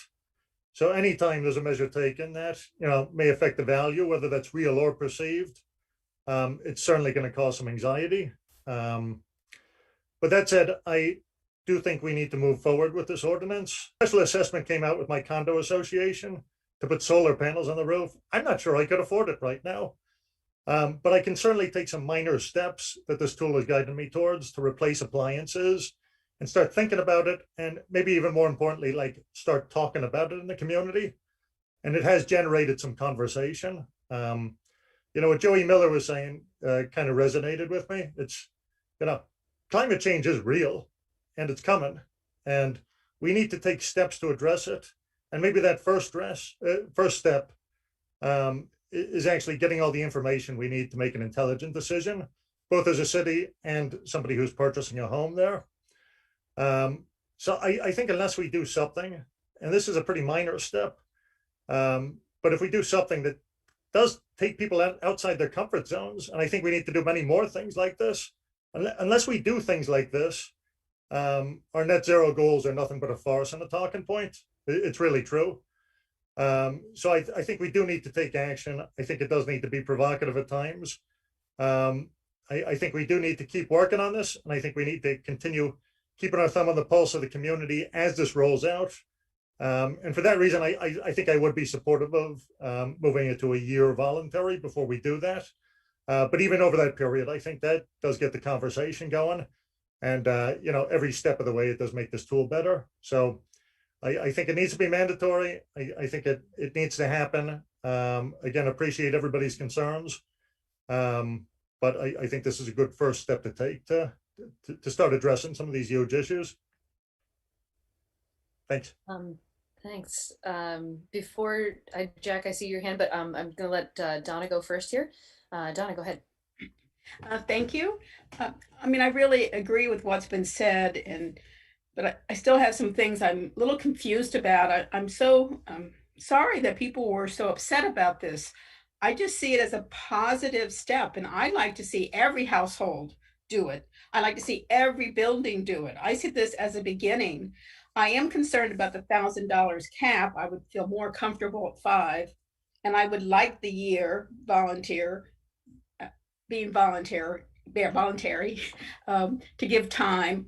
But I do feel like when you sell a house, you're asked for your fuel bills, or at least a summation of them, or your electrical bill. I mean, there are many things you're asked to put together already.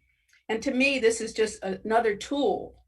I don't think it'll be a big hammer, unfortunately, but I think it'll be a nudge to help us, all of us, start looking at that. So it is a mindset. It is talking about it. It's stirring the pot. And I'm hoping it can stir the pot in a positive way, and that we are mindful, whether it's me who gets confused on the computer or somebody else, that they can get assistance. They can call. In fact, right away, we could be very proactive. Go to the senior center and say, you know, you have a lot of volunteers here. I bet you got some savvy IT people to help us introduce this to people. And we could really be very active about it and not passive, even if it is voluntary.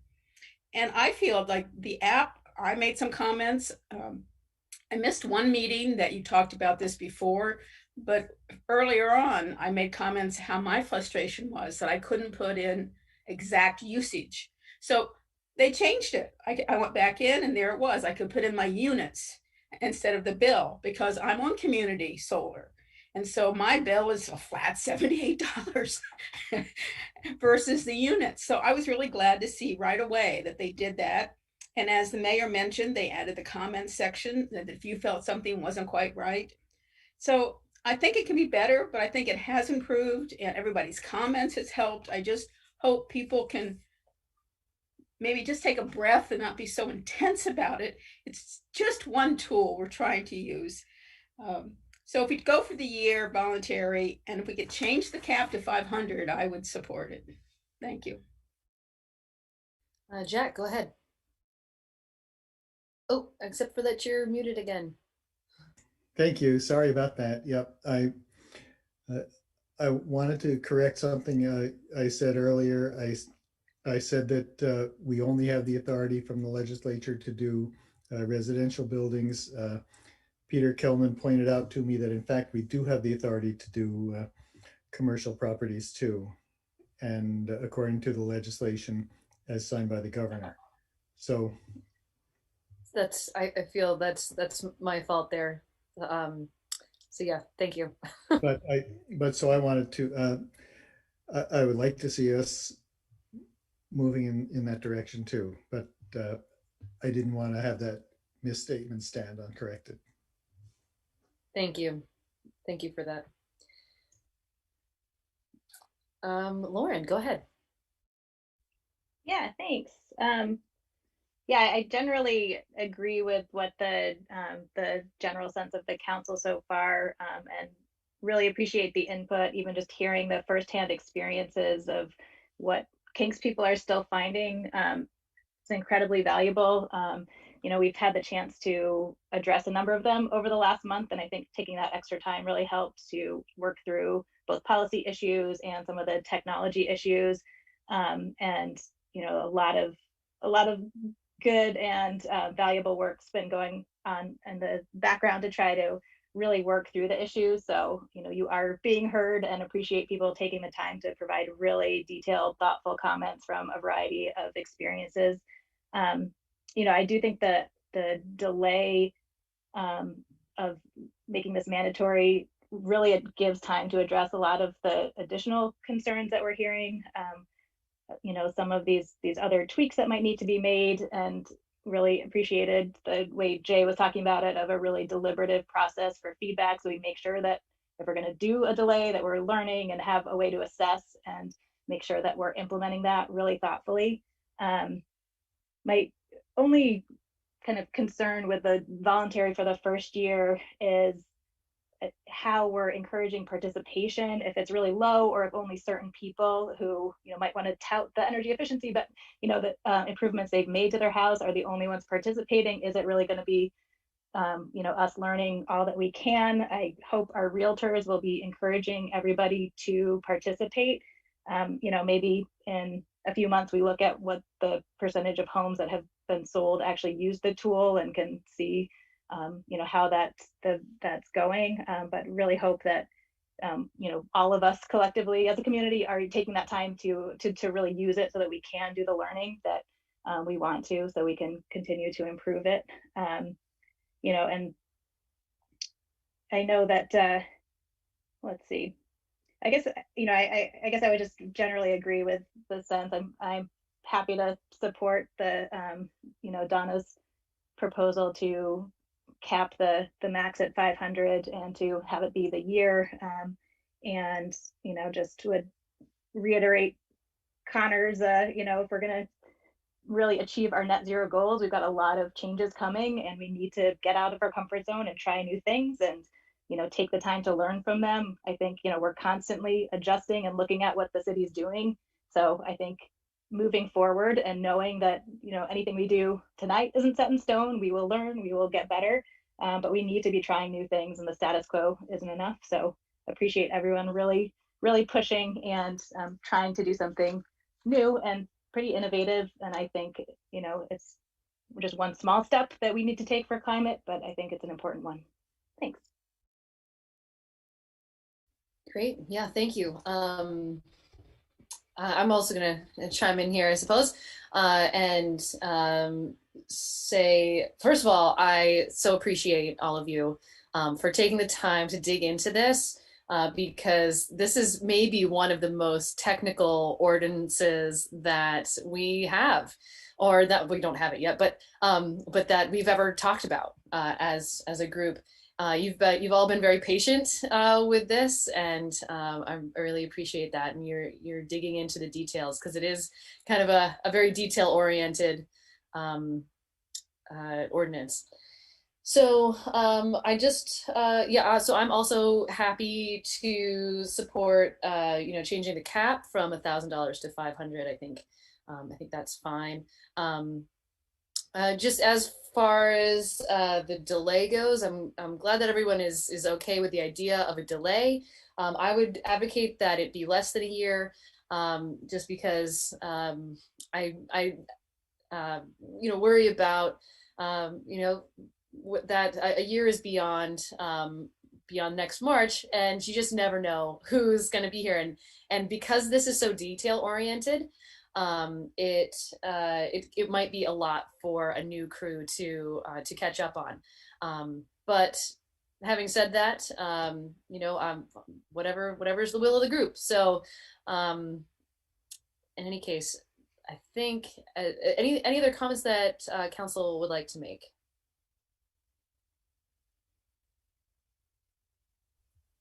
Okay.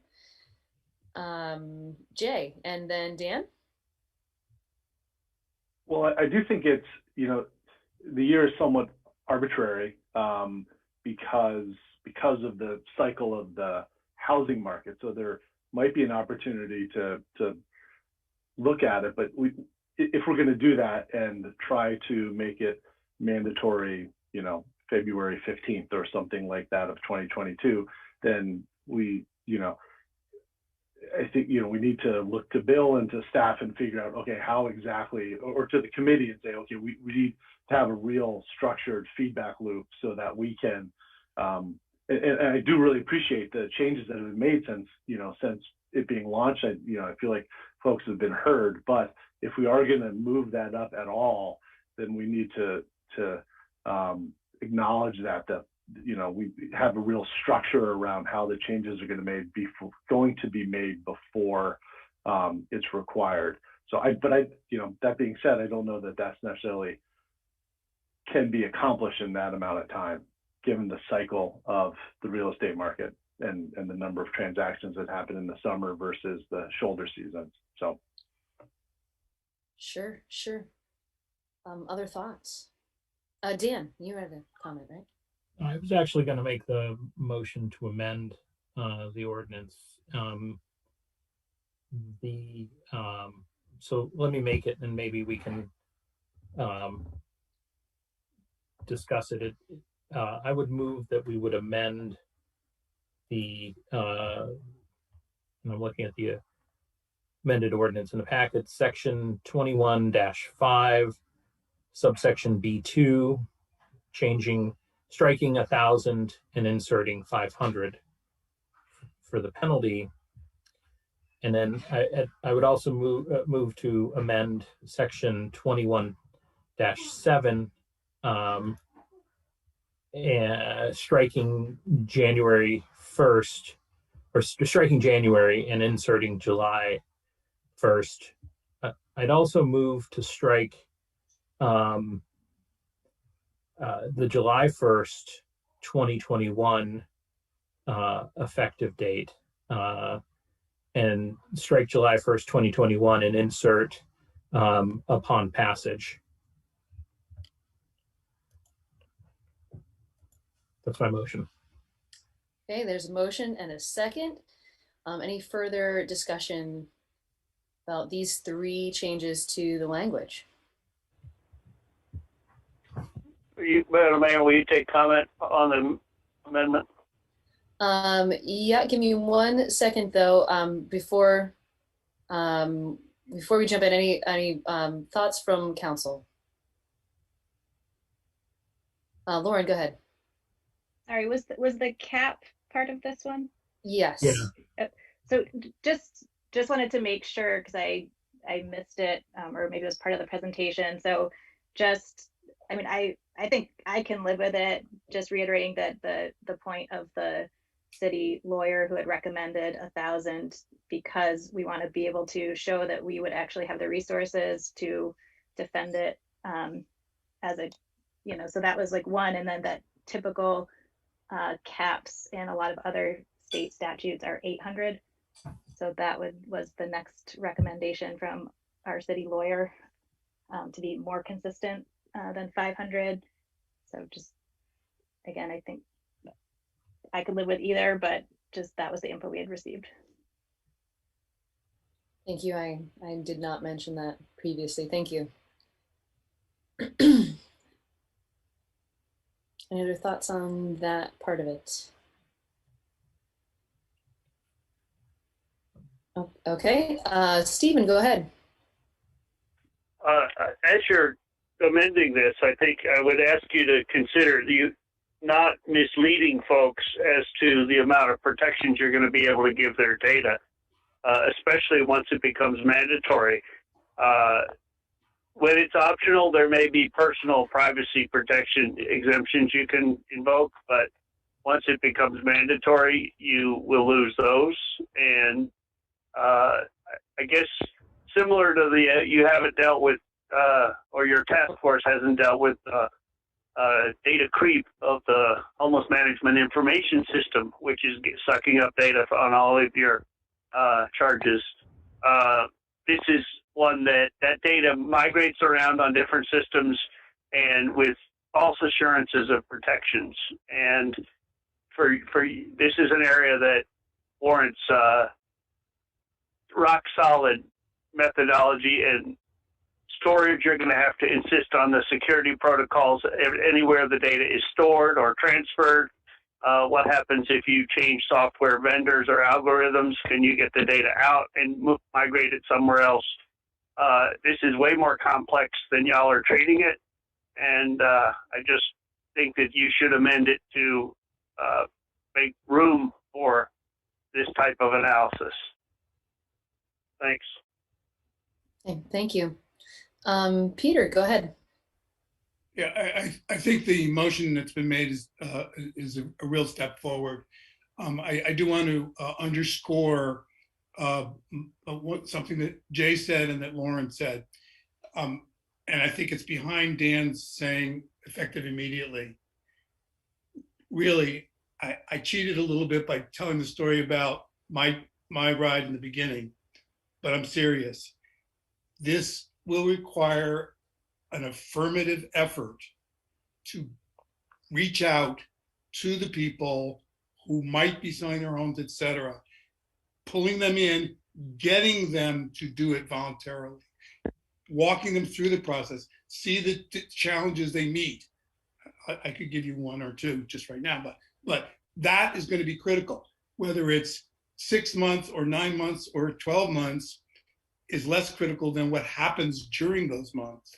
And I think you might want to talk to the real estate people about, what makes sense. I mean, and of course they might not know now because of the COVID has made the real estate market go crazy, but leave yourself the opening to shorten or lengthen it by vote. If it turns out that you're getting tons of great information and the changes are happening, you've got great confidence, it might be shorter. But I think what happens over the next, whatever this period is going to be critical, and really put together an advisory group like the one that we have with my ride, where you have all the stakeholders really speaking up and looking at a lot of those little details. I'm just going to give you two quick details. Our home that we bought has vermiculite insulation. I had a home inventory done by WARM, and he said, no matter what else you do in this house, you got to put more insulation in your attic. But now I find out that if I have vermiculite, I may have it. It's assumed I have asbestos. Now I'm looking at a possibility of a $20,000 amount just to remove the old insulation. That's the kind of thing we're talking when I'm talking about. I think one of the things you might want to consider as a mitigation is build in some exceptions for people who can't, like Connor said, I might not be able to afford to do X, Y, or Z. That doesn't mean that I wouldn't like to. So I think those are some of the kind of things you'll only find out when you actually reach out to people like some of the people I talk to who are hysterical about what are they going to do, and get them to tell you, I'm really worried about this because I can't afford to do this. What am I going to do? And Jack, there is a penalty. if you can't afford to make these changes, you're going to get a low score compared to the people who can afford it.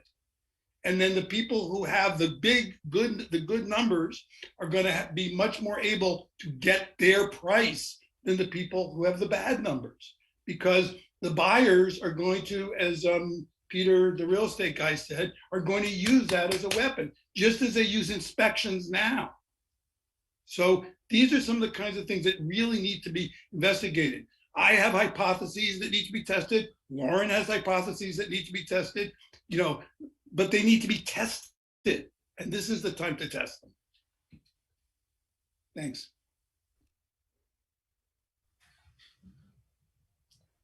Okay, other thoughts? There's a motion to amend. Any other thoughts on these changes?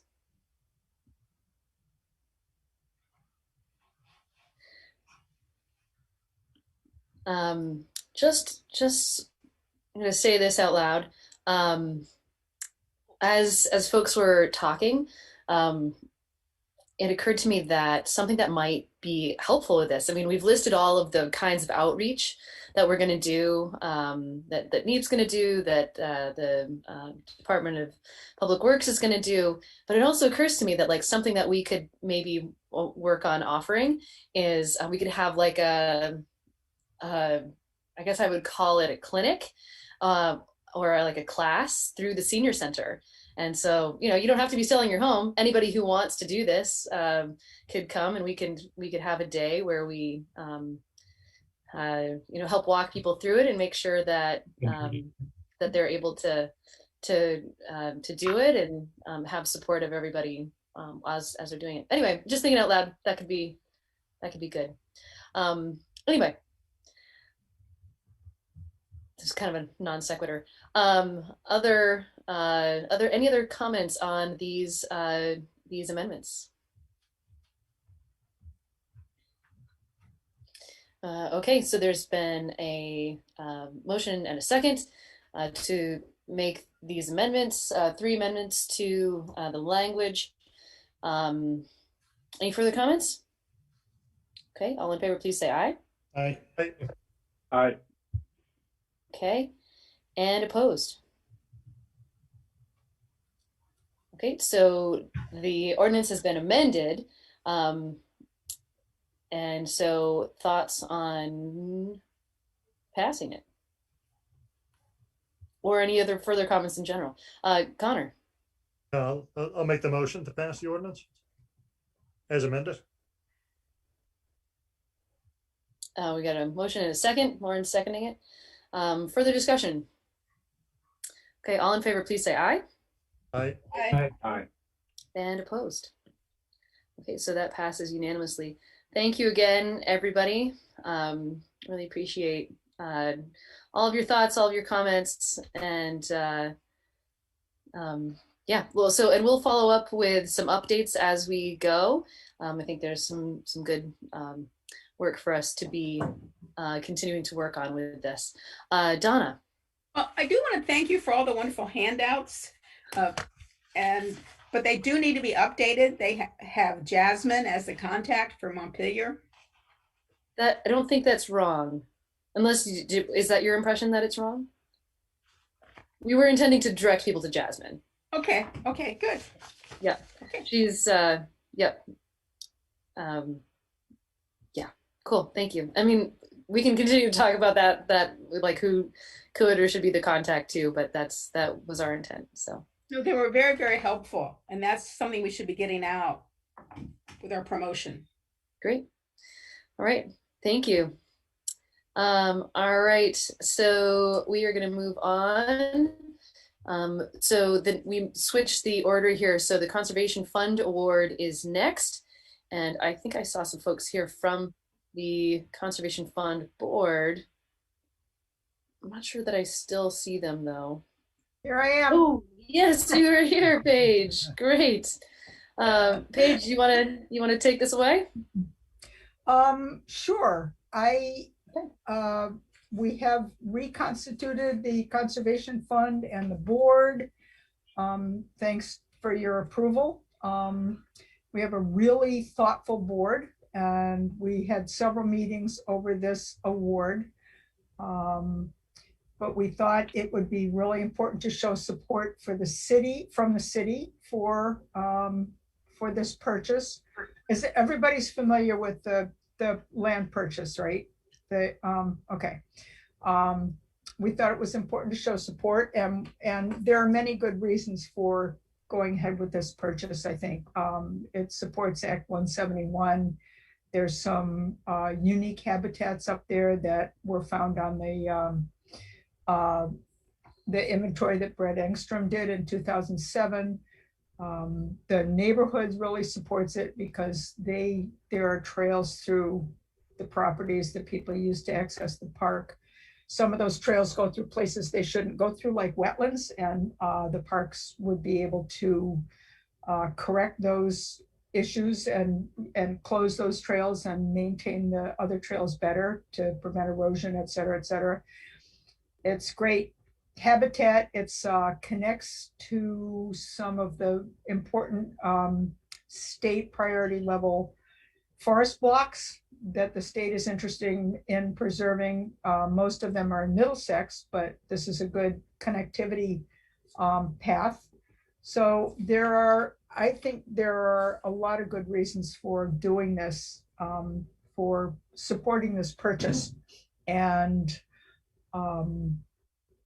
the board had some thoughtful discussions about it, about the fact that there aren't parks in other areas of the city, which we all agree with, but the fact is this was an opportunity, and there haven't been opportunities in those other areas of the city yet. So when those opportunities come up, then hopefully we'll be in a position to jump on them.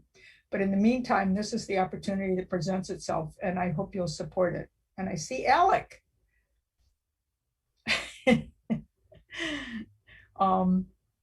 Yeah, so if anybody has any questions, feel free. Alec, do you want to add anything? I just want to add, and in case you didn't hear, but it is public, it's been made public this week by the U.S. Forest Service that we were awarded the grant from the Community Forest Program for $258,000. And our proposal was ranked number 4 in the country. So we did a good job. And this is another way to chip away at those matching funds. And $20,000 is a significant contribution for sure. That's great. Okay. Any questions for either Paige or Alec?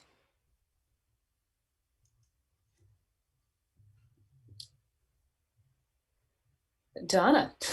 I'm ready to make a motion that we approve the purchase. Oh, there's a second. Motion and a second. That's Jay. Technically, the motion isn't for the purchase. It's for awarding the $20,000 from the Conservation Fund. Right. So awarding the grant. Thank you. John Odom, you got that? Okay. So, and Jay, you're okay with that? Of course. Okay. And John's okay with that. Great. Okay. Any further discussion on this? Okay. Oh, Lauren.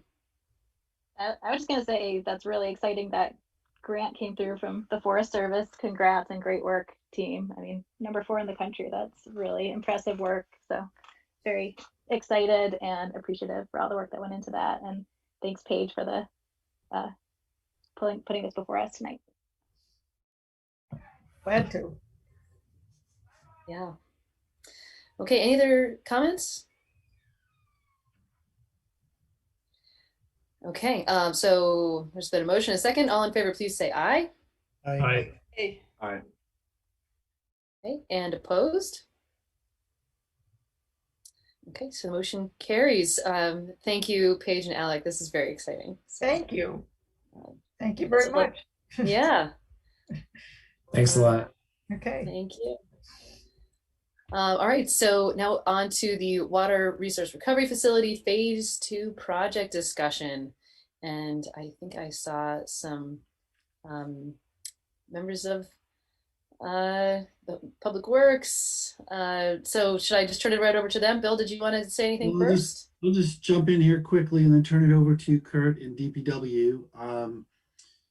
You know, we embarked a couple years ago on our water resource recovery facility project phase 1, which has been nearing completion. It's won a national award. It's been very successful from a technical standpoint and a financial standpoint, as we had hoped.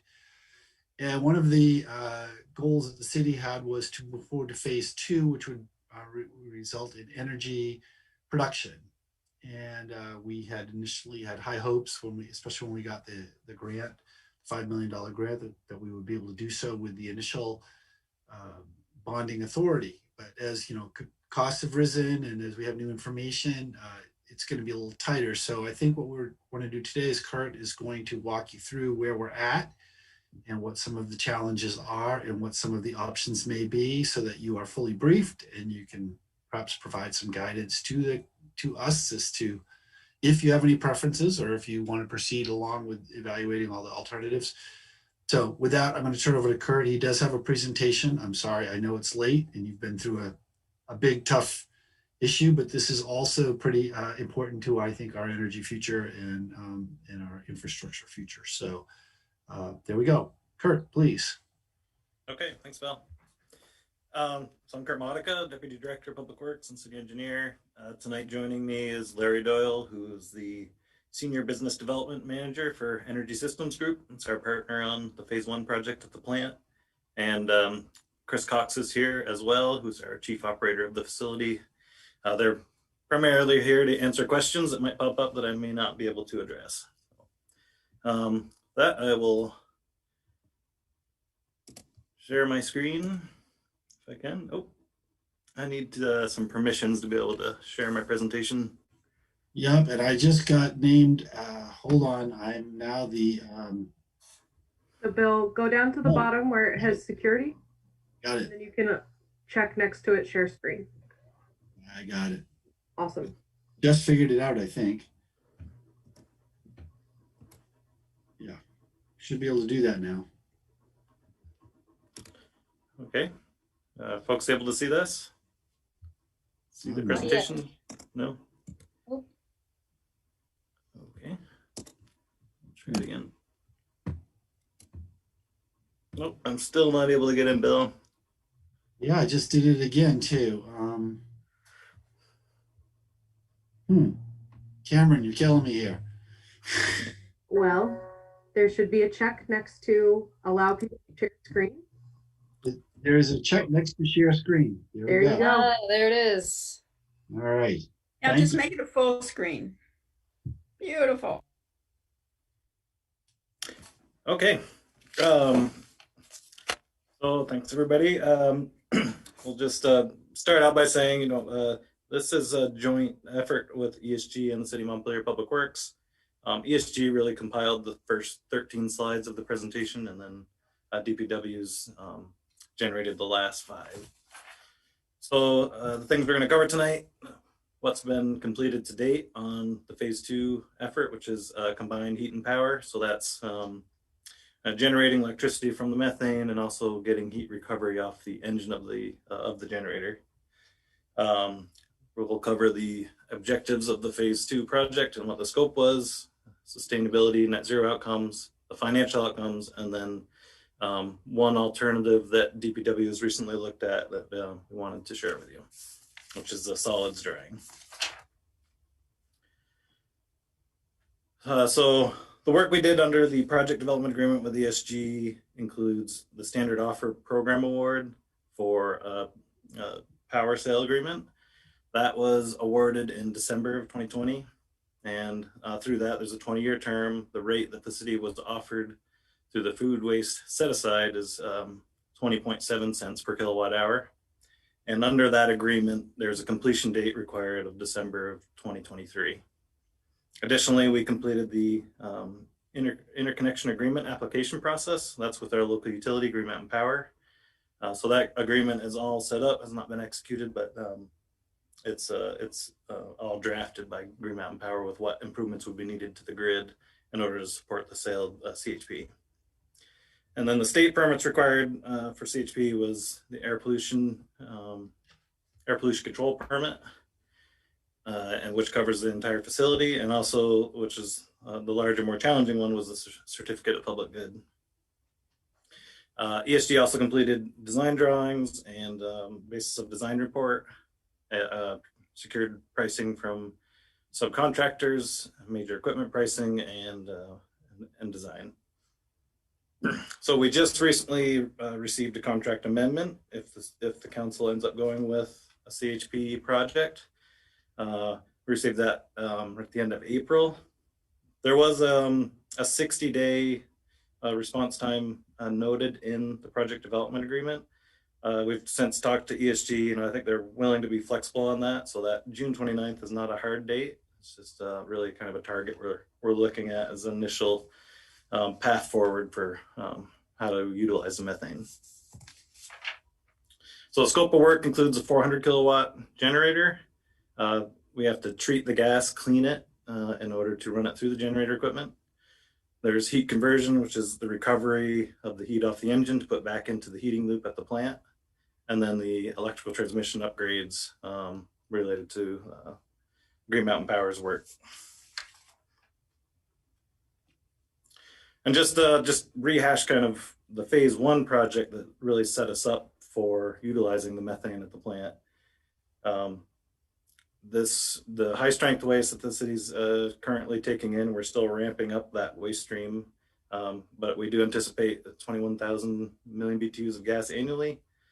And that would allow the plant to generate nearly twice what the power it uses from the grid currently. And we're just about wrapping up that phase 1 project, anticipated the end of this month. There's really just a few punch list items, final paving, and a few other items that need to be addressed. So the phase 1 project essentially rebuilt the entire plant except for two equipment pieces of equipment. One is the screw pumps, which you just approved on the consent agenda. That's coming out of our operating budget. It's about $100,000. It's really just the bearings on those large pumps that bring the wastewater up to secondary treatment. The bigger project that still remains is the secondary clarifiers, and that one is going to be we've got preliminary quotes of $1.1 million for that. So I just wanted to highlight that's treatment of the wastewater coming into the plant is top priority, and that equipment will need to be upgraded in the relatively near future. So we have to keep that in mind as we look at financial impacts from these options. And so one of the great things about phase 1, and there's a lot of them, there are some pictures that we'll be posting on the website. This picture is on the screen is one that was just taken last week. You can see the new methane dome on the largest digester, and really kind of an overall view of the facility as it's been upgraded. But also we did all this work with really essentially no financial impact beyond what was budgeted within the master plan. So because of the grant money we got, because of the new revenue stream from high strength waste and energy savings, all of this work was done with essentially no impact, which is really great for the sewer ratepayers. And then of course, as we recently let council know, this project was awarded the Public Works Project of the Year under the environmental category. So for small communities. So we're really excited about that. There's going to be an award ceremony, I believe at the end of August in St. Louis. This is a graphical of the methane gas production at the plant. So the blue line is what will be utilized. Well, actually, I'll start with the red line. The red lines are total projected gas production, methane production at the plant. The green line is a combination of phase 1 and phase 2 utilizing the gas. So that's the generator and the heat loop at the plant being used. And the blue line is just what is used under phase 1. So the combined usage would result in only about 15% of methane being flared at the plant. And some of the environmental benefits of the project, we're looking really estimating 2.8 million kilowatt hours per year of electricity, which is CO2 equivalent of 22,000 tons reduction. Greenhouse gases from 441 passenger vehicles, or emissions from 4,600 barrels of oil. So this is just kind of all different comparisons of the environmental benefits to producing renewable energy as opposed to fossil fuels. And then the carbon sequestered is 32,000 tree seedlings grown over 10 years of 2,400 acres of forest. And then the heating benefits, a lot of this is really captured in phase one. We're already utilizing some of the methane, as I showed you in that graphic, that equates to 145,000 gallons of oil per year. That's not actual savings to the city, but that's the equivalent of what the methane, if it was all used for heating reduction, would show. So the power sale agreement the city was awarded is related to Act 148, which is really diverting waste from landfills. And there is a requirement under that power sale agreement that 50% of the waste stream going to the digesters has to be categorized as food waste. Grease, unfortunately, in Vermont does not fall under that category, but it does sort of change how we set up our contracts with haulers, because we have to hit that threshold in order to comply with that agreement. And there will be annual inspections according to our agreement with VEPI, where they will kind of verify that that's occurring. So that would represent 38,000 tons diverted from the landfill. And then on the graphic, you can see the yellow line is what the plant currently uses for power. And then the green bar on the left is what would be produced under phase two. And then the energy is the far right column, the heating energy.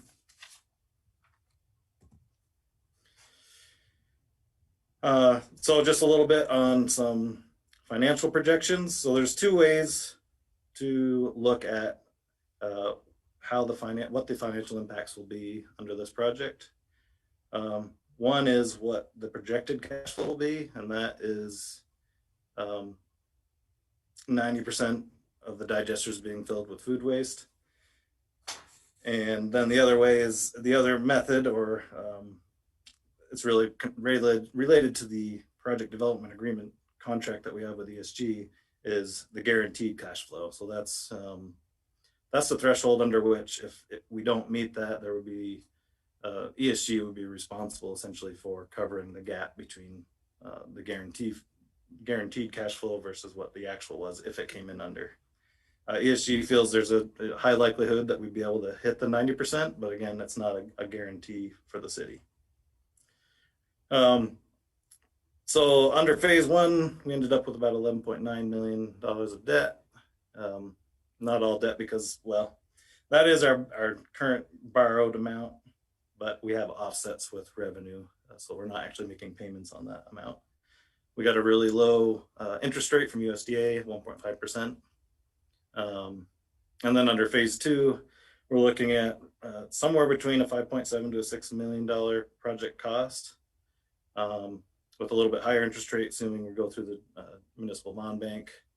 And then it includes annual O&M costs, which is made up of generator maintenance. So we'd have a contractor come in and do the major generator work, adjusting valves, and changing spark plugs, and then the city would just be responsible for oil changes.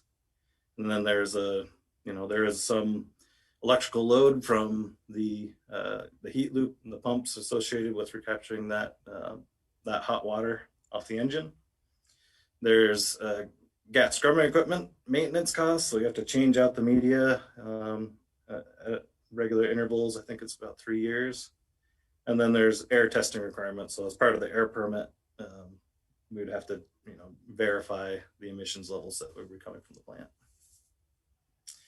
Just want to make a quick caveat that this summary is slightly different from the charts that are going to follow, only because ESG had made some assumptions that were just a little bit varied from these numbers. And there's also a category called deferred maintenance, which is basically doing the aging infrastructure pieces of the project earlier than what we had projected in the sewer master plan. And so that's a savings from escalating costs. But through my discussions with finance, we also have to account for depreciation. So that bar that you'll see on these charts and in the tables is really offset from an actual balance sheet perspective. So I can explain that as we look at those. So that green bar, deferred maintenance, is what I was just referring to. So, I think in viewing these, we probably could omit that amount. But as you can see here, this is projected cash flow. So this again is the 90% fill on the digesters. It is a cash positive, and this is looking at the project with combined phase 1 and phase 2 revenue and savings. So if you look at the total project, both what we are just about to complete and if we added CHP onto it, this is kind of representation of where we'd be financially. And then this is a similar table, or that graphical put into a table. Again, this is 90%, filling the digesters at 90%.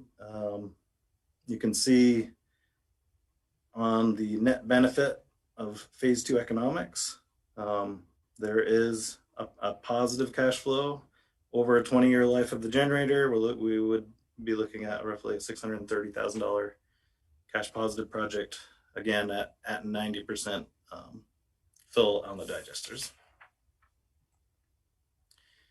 So now this is looking at what the guarantee levels would be through ESG. So this is kind of worst case scenario. Again, the deferred maintenance bar really probably shouldn't be represented here because of depreciation impacts. So this again is also a combined project of phase 1 and phase 2. So it is, looking at this, I think it's slightly, if you take the green bar out, it's slightly positive. That last number I was just referring to.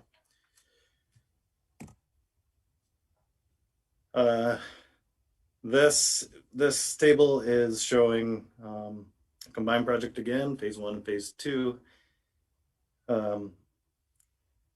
And revenue of a total project, combined project of about $2 million over the 20-year service life of the generator. Again, if you take that $330,000 annually from deferred maintenance savings, it does come out a little bit negative. I think it would be, if you summed it up for the full 20 years, it'd be close to a $4 million negative financial impact. A lot of numbers, but we'll kind of get to the end. We're coming here at the end. So this graph, or this table rather, shows a breakout of phase 1 and phase 2, so you can really look at them separately. And this is at, again, guarantee levels. So this is worst case scenario. And really the focus is on the net benefit. And this is why DPW has some concerns with moving forward with CHP. And that over a 20-year life, if you look at phase 2 CHP project as a standalone project, at guarantee levels of waste streams coming to the plant, we would net a negative 3.6 million. So this is really why DPW has started looking into other alternatives for utilizing the methane. This is not to say that this is how the financials would turn out, but we don't have any surety or guarantee that they would be better than this either. So it's just something I wanted to point out to council. And then just a quick summary of, after we've completed this this project development agreement with ESG, just kind of want to summarize, highlight some of the accomplishments and some of the challenges we're facing. We signed this agreement in March of 2020, so it's been just about a year.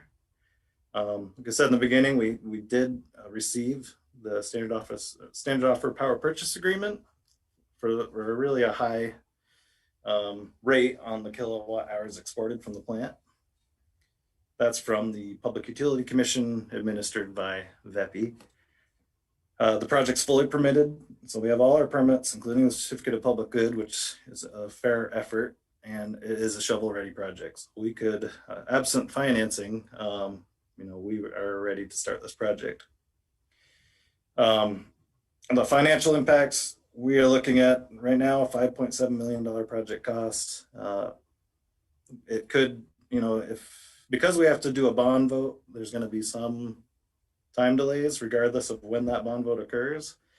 So, I think it's likely there'd be some escalation in construction material costs. So that number, I think we're looking at more like a $6 million number likely before the project would actually, or the contract would be signed if council moves forward.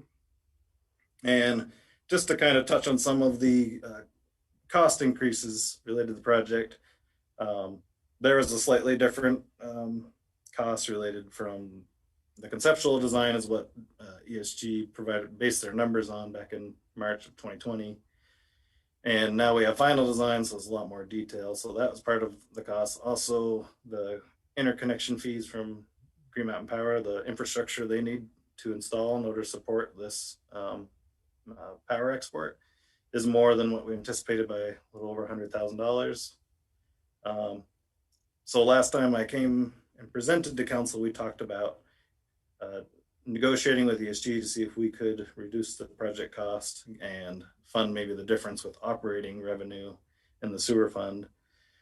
We were able to negotiate a $300,000 reduction roughly, but because the gap is so big, we cannot cover the difference with operating funds. So that means we have to do a bond vote. And right now, just for assuming we use all of the remaining bonded capacity from phase one, we'd be looking at roughly a $1.5 million gap. But again, just point out that the secondary clarifiers also need to be completed roughly in this time frame. So I think you could add another, at least 1.1 million onto that. So in the project development agreement with ESG, they essentially performed this analysis, this work at risk. And under the, sort of the outs for the city, if the guaranteed levels do not cover the cost of the project, the city has the option to not move forward with it and is not responsible for the cost to ESG that they've invested in this project. That's our interpretation of it, at least right now. We haven't really discussed in detail with ESG, but and I have discussed briefly with our attorney, but we feel because the guarantee levels don't cover the project costs, that we're not responsible for the PDA fee. The city's investment on this project is right now about $30,000. That's a lot of the permitting fees were not included in the ESG scope, and we had some legal fees associated with development of the CPG. As I noted, under guarantee levels, there's a potential for a negative financial impact of 3.6 million over a 20-year period. And that's if you look at phase two as its own project, as a standalone project without factoring in the benefits from phase one. If we hit projected levels, then over the 20-year period, they're estimating a $630,000 cash positive project. And then just one sort of intricacy related to these two projects, because the power sale agreement requires food waste stream, it changes how we structure our contracts with haulers, because we really sort of have to reduce our price on food waste to incentivize them to bring that waste stream to the plant in order to meet the requirements of the power sale agreement. So there's a little bit of a competing interest between the phase one and phase two because of that requirement. So that was a lot. I will stop there for just a minute and see if there's any questions related to that. So I have few questions. So I want to make sure that I'm understanding this. I want to make sure that I'm really clear on this. So at the lowest guaranteed levels of revenue, is it still a net positive for both projects? Well, it depends on both. It depends on if you factor in that deferred maintenance cost or not. Right. Yeah. So because it looked like in that one slide where the benefit was lower, it looked like if you took the deferred maintenance portion out, just based on the thickness of that section, it looked like the benefit would be less than the cost. But I mean, I believe it is. Also, yeah. But Larry okay. Obviously, yeah. Go ahead, Larry. Oh, thank you. No, thank you. Yeah, so what that deferred maintenance number represents, so that's the aging infrastructure work that needed to be performed at the plant. So absent any of this organics to energy project, that is just a real cost that would be realized by the city in its budget. So for the purposes of the cash flow, it's being presented as a savings, as a capital cost avoidance. So without this project, that's a cost that would be incurred anyway. So the net effect would be to, if you took it out of the savings, you also want to take out the $12 million roughly that cost and just judge the project on the organics to energy components. Does that make sense? Yeah. So in other words, yeah, the organics to energy revenues, I think through phase one was able to almost cover a lot of those costs that otherwise would have just been dead. So it's a balance. I think if you take it out, you also need to take out the capital associated with it to see the true value of the project. If that makes sense. Or no? Right. It's like, yeah. So it's like we would have to add in other costs for that deferred maintenance somehow elsewhere. Yeah, you could treat it as those are costs that you would experience anyway, whether or not we were here. Right. Yeah. Okay, I think that's helpful. Just quickly, if I may interject, just for new council members, this is Larry Doyle from ESG. Hello. Here. Not everybody knows Larry. It's been a couple of years since you've presented. I've been able to come up for a year, so. Lauren, go ahead. COVID. Yeah, thanks. I was just wondering, what are the major drivers? You showed us kind of best case and worst case scenario. Like, what would be the difference? What would be changing? You know, whether or not we're hitting closer to 90% or more. You know. Sure. No, good question. I'll try to make it a short answer.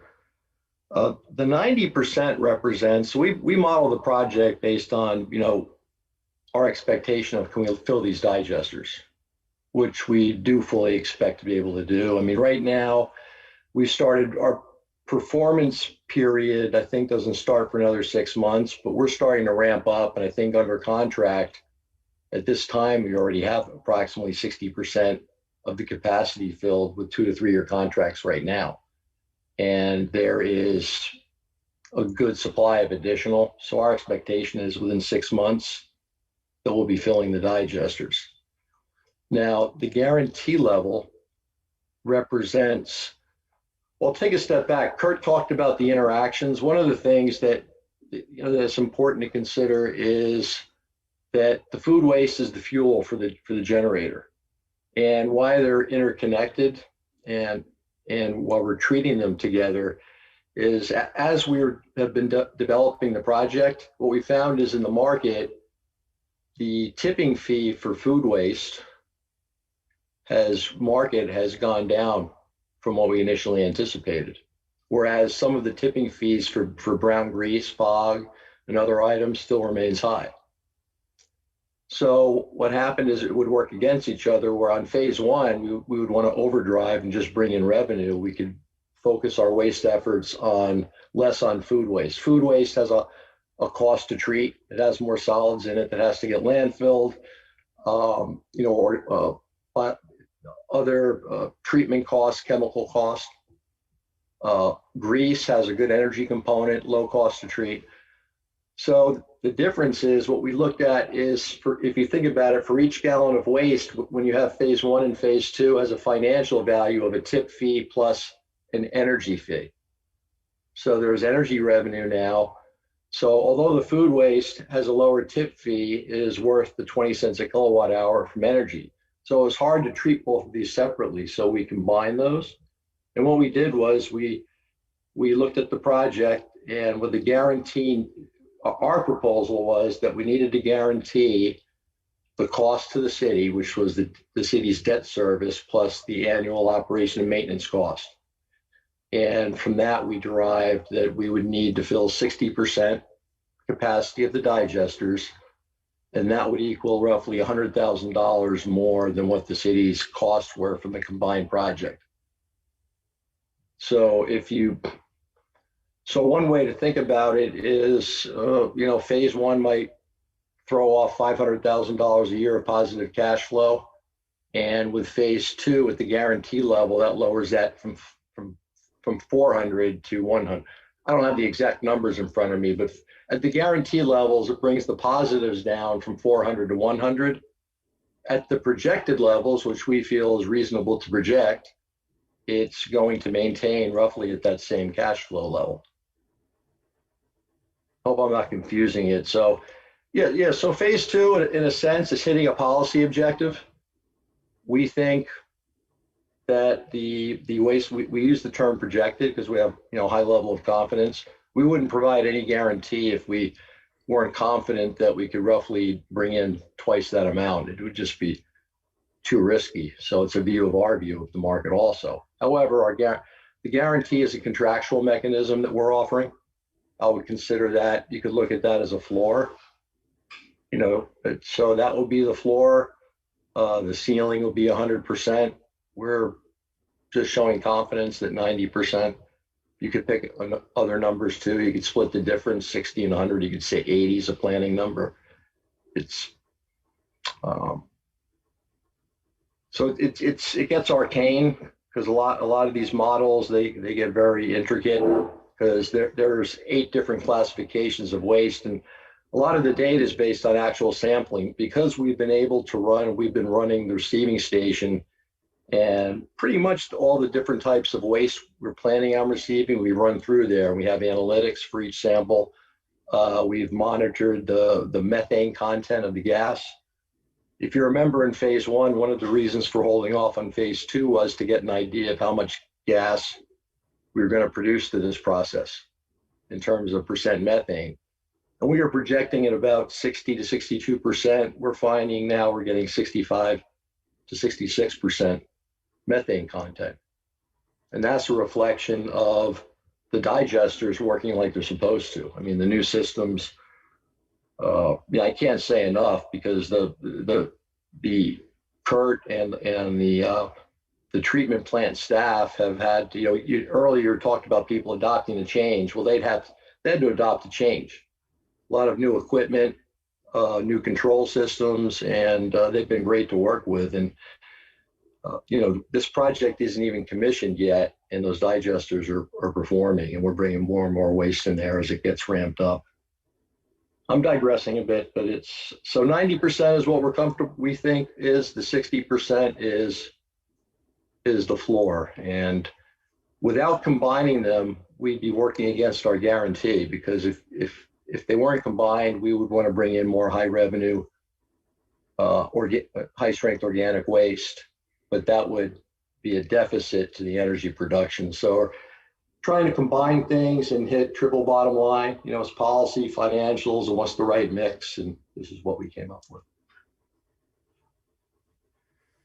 Sorry, that's way longer. That wasn't a short answer, but it's not a short problem. Yes. Dan, go ahead. So being a little bit math phobic, if I'm understanding correctly, the 60% is. Hold on a second. Larry, would you mind muting yourself and or possibly Kurt? Okay. All right. So let's, yeah, go ahead. Go ahead, Dan. Sure. So the 60% capacity is basically a floor that we're thinking that would be guaranteed, that no less than that amount. And the expectation, perhaps not the ceiling, but the expectation is that 90% is much more realistic. Is that, I'm understanding that correctly? Yep. Yes, that's correct. Yes, correct. So one of my other questions is what happens if there is no phase two? Well, that's the second half of the presentation. Okay. Well, I don't spoil it for me. Right. Spoiler alert. Oh, there's another half. Maybe we should hold off and hear your second half. Sure. I just wanted to kind of take a break and talk about the CHP option before we moved on. Well, I do have one. I do have one question about that, which is, so I heard you say, you're looking at other options because phase two alone is net negative, right? So, sorry, go ahead. Well, at guaranteed levels, it's net negative. Right? At guaranteed levels, it's net negative. That causes a whole other string of questions for me, like, so that feels like going back a few steps in terms of what to do with that methane, right? Looking for a new plan, which I think brings up questions for me about the timeline and if there's this deadline that we have to be using, or like the project has to be completed by what is it, 2023? It seems like there'd be some more pressure. Like, does the rest of the deal fall apart somehow if we don't get it done by 2023? Does that make sense? Right. So, so the deadline is through our power sale agreement, and that deadline, like I said, is December of 2023. That's when we have to have the system up and commissioned, or we lose that 20.7 kilowatt hour sale, our power sale rate. We have to, if we do CHP, we're going to have to do a bond vote. And I think if we did a March bond vote, so we don't have to have a special election, the project timeline, from what I hear from ESG, is 13 months. So if we had a bond vote in March, warned it at the end of this year, we're still on track to hit those deadlines. So I think, what DPW is proposing is to evaluate one other alternative between now and the end of the year, and then decide what's the best path forward for the city. And that would still give us time to put something on if we wanted to still put something on the March ballot, we still could. Right, the end of this year, yeah. Okay. Okay, thank you. Any other questions about the combined heat and power part? Okay, right, go ahead, Kurt. All right.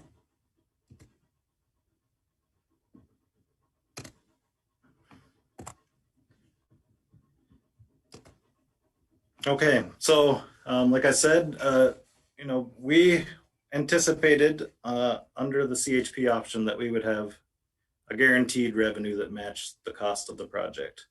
It just didn't pan out that way. So just in the last 2 weeks, so this is very high level, but just in the past 2 weeks, DPW has just wanted to look at what is the other option for utilizing methane at the plant. I mean, it is an asset that was created through the phase one project, and we want to utilize it, but we want to utilize it in the best way possible for the city of Montpelier and the sewer ratepayers. Sorry to interrupt, Kurt. Could you make that bigger? Like sorry. Full screen. Yep. Yeah, no worries. There you go. Great, thank you. So what we're looking at is a waste type low temperature dehumidification system, which is really a way to improve the solids content of the biosolids from the plant. So every time we take in, whether it's septage from residential tanks or high strength waste now, or even, the waste that comes down the pipes from Montpelier residents. All of those things result in a solids component. And those solids currently are all brought up to the landfill in Coventry. So what we're looking at is 2 units, 2 of these dehumidification type units, which are able to dry out these solids, the capacity of 110 gallons per hour. So if we had 2 of these, we'd have redundancy where each of them could handle what we're estimating for demand on the system to dry all of the solids from the plant. And what some of the other equipment would be required would be a hot water line from the new boilers to run through an exchanger to heat these units and dry out the solids. And additionally, you need conveyors to bring the solids from the new screw presses, which gets our solids down to 25%. Or gets them to 25% solids. We'd have to bring that, convey those over to this new equipment. And then some way, once we do have a 90% dry total solids level, we need some way to store this this material. So some of the nice things about this system, it's a low temperature, about 165. There's no open flame like most traditional drying systems are, so you don't need a sprinkler in the building. It can get to a Class A biosolid. There's an opportunity for odor reduction because this is an enclosed system as opposed to our open boxes that we dispose of with now. Like I mentioned, you can go from 25% to 90% total solids, so that really reduces the disposal volume. And it can run in automation 24/7. Most other drying units really, you have to have staff present because of the fire hazard. Financial benefits associated with this, we pay about $250,000 a year to dispose of our solids at the landfill. We've been talking to one company that's represented locally here. They offered to take the Class A solids, and they gave us a budgetary estimate of about $100,000 a year cost to manage those solids for us. They would no longer go to the landfill; they'd be turned to beneficial use. It allows us more flexibility in our leachate rates. Right now, because all of our solids go to the landfill, and their leachate comes to us, we've had price stability in our disposal costs. If we were no longer utilizing the landfill, that gives us the option to raise our rates on leachate. So there's just 1 cent on the leachate rate, and we haven't raised them in many years. I don't think, at least in the last 10 years, they've gone up because it would just cost us on the disposal side. But just raising them 1 cent would result in an $80,000 a year annual revenue increase. There's also a potential for revenue from the sale of the Class A. Again, this company we've been speaking with, it's RMI. They offer profit sharing from the sale of this material. And then, like I spoke to earlier, and Larry mentioned, it just gives us that flexibility where we're not trying to, reduce our price on food waste in order to get that stream, focus on that waste stream in order to meet the 50% digester feed requirements. I've also spoken to some folks at DEC, and they've indicated there's a very good likelihood that this project would be eligible for some grant funding. We got a pollution control grant on phase 1. That grant program is very specific to solids handling, which this dryer would qualify under. And there's also under the loan program, there's funding, design subsidy money, which is essentially grant money for design work. We've really pushed to try to get at least some sense of what the equipment would cost. And for the 2 units that can each handle the total solids generated from the plant, they provided a cost of $1.6 million. Now, just want to note that's not total project cost. There's a lot of other items, design costs, and all the other equipment, the conveyors and things in the trailer that I mentioned. So I don't know, we don't know yet. This needs further evaluation, what the total project cost would be, but I think it's worth looking at this closer because of one, the grant, opportunities, but also, just the major piece of equipment is at a fairly, low number compared to, some of the other options that were looked at. Early on, if you remember, ESG did a very high level analysis of other alternatives, and CHP was, by far the most attractive option. But we're taking a little deeper dive into this, and it's also a relatively new style of dryer, which has a lot of benefits that the other ones don't. So environmentally, we'd be reducing our disposal volume from 3,600 wet tons to 960 wet tons. And we no longer have the trucking all the way up to Coventry. Right now we're moving, I think, 4 trailers every week from the plant to Coventry. Again, this is a way to utilize the methane generated. And one of the attractive things about the dryer is that our peak need for solids drying is in the summertime. And that's well offset from our heating needs in the winter. So it really has the opportunity to provide a good energy balance where you're getting year-round utilization of as much methane as we can. And then again, we do have a water resource recovery facility. This is one product that is not recovered. This, the solids from the plant. A project like this would allow us to recover that project and turn it into something beneficial to the community, to the region, by turning into a Class A material. And lastly, we spent a fair amount of time discussing PFAS at the plant.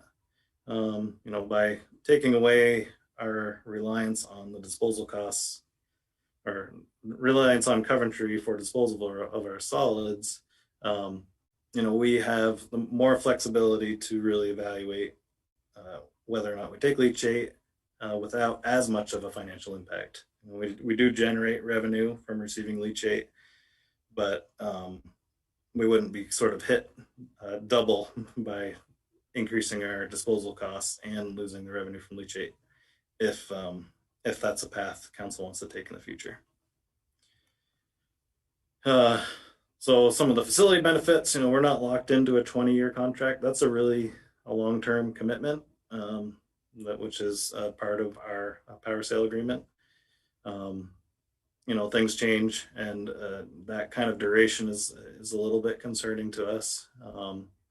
It also allows us to be better prepared for what the regulations may be on sludge management in the future. There are changes, land application is getting more and more reduced, and even landfills, we only have one landfill in the state. So it really kind of sets us up to manage all of our own waste ourselves rather than relying on outside entities. And then because it's all enclosed, there's no air permit required. So it's just one less permit that we have to manage at the plant. And as I mentioned, this one company we've been talking to, and we'd really want to evaluate all our options for this style or type of dryer. But it's Resource Management Incorporated. They're affiliated with Shinsi USA. They are currently piloting 3 dryers, one in Brattleboro, Bells Falls, and Hooksett, New Hampshire. Our staff are Chris Cox and Matt Linson, who's our assistant chief operator.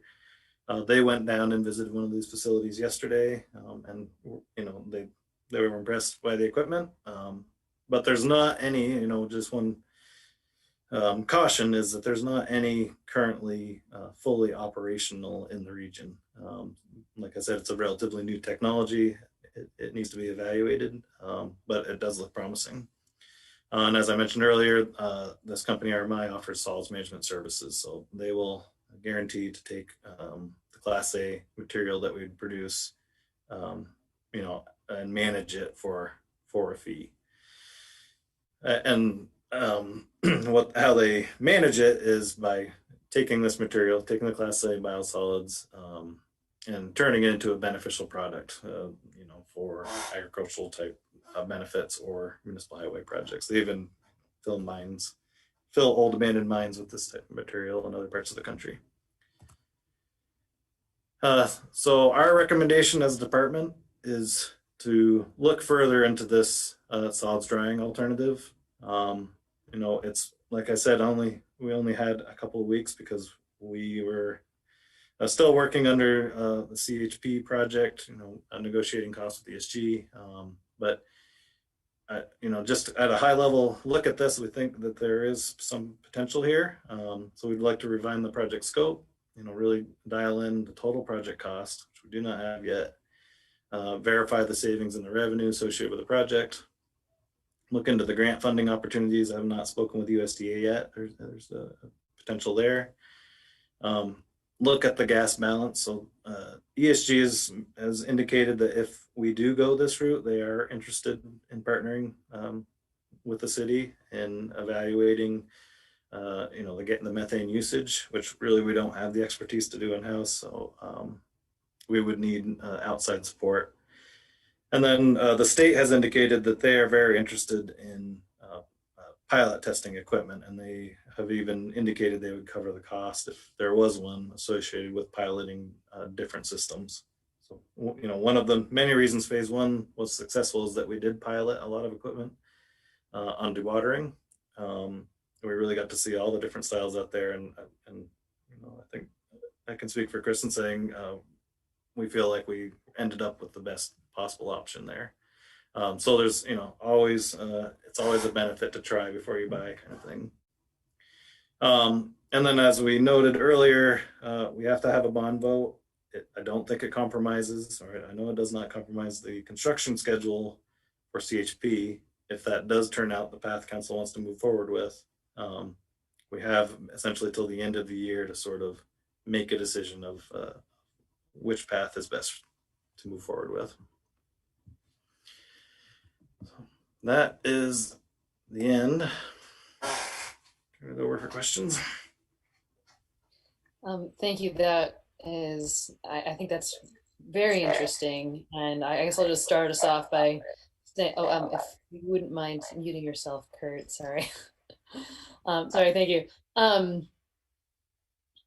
I think that second option is very interesting and looks worth looking into. I have a lot of physics related questions, maybe chemistry related questions, like, you know, does the process of drying break down things like PFAS? I assume the answer is no, because it is low temperature. Anyway, and also, so that means that things like PFAS would be intact in the Class A biosolid.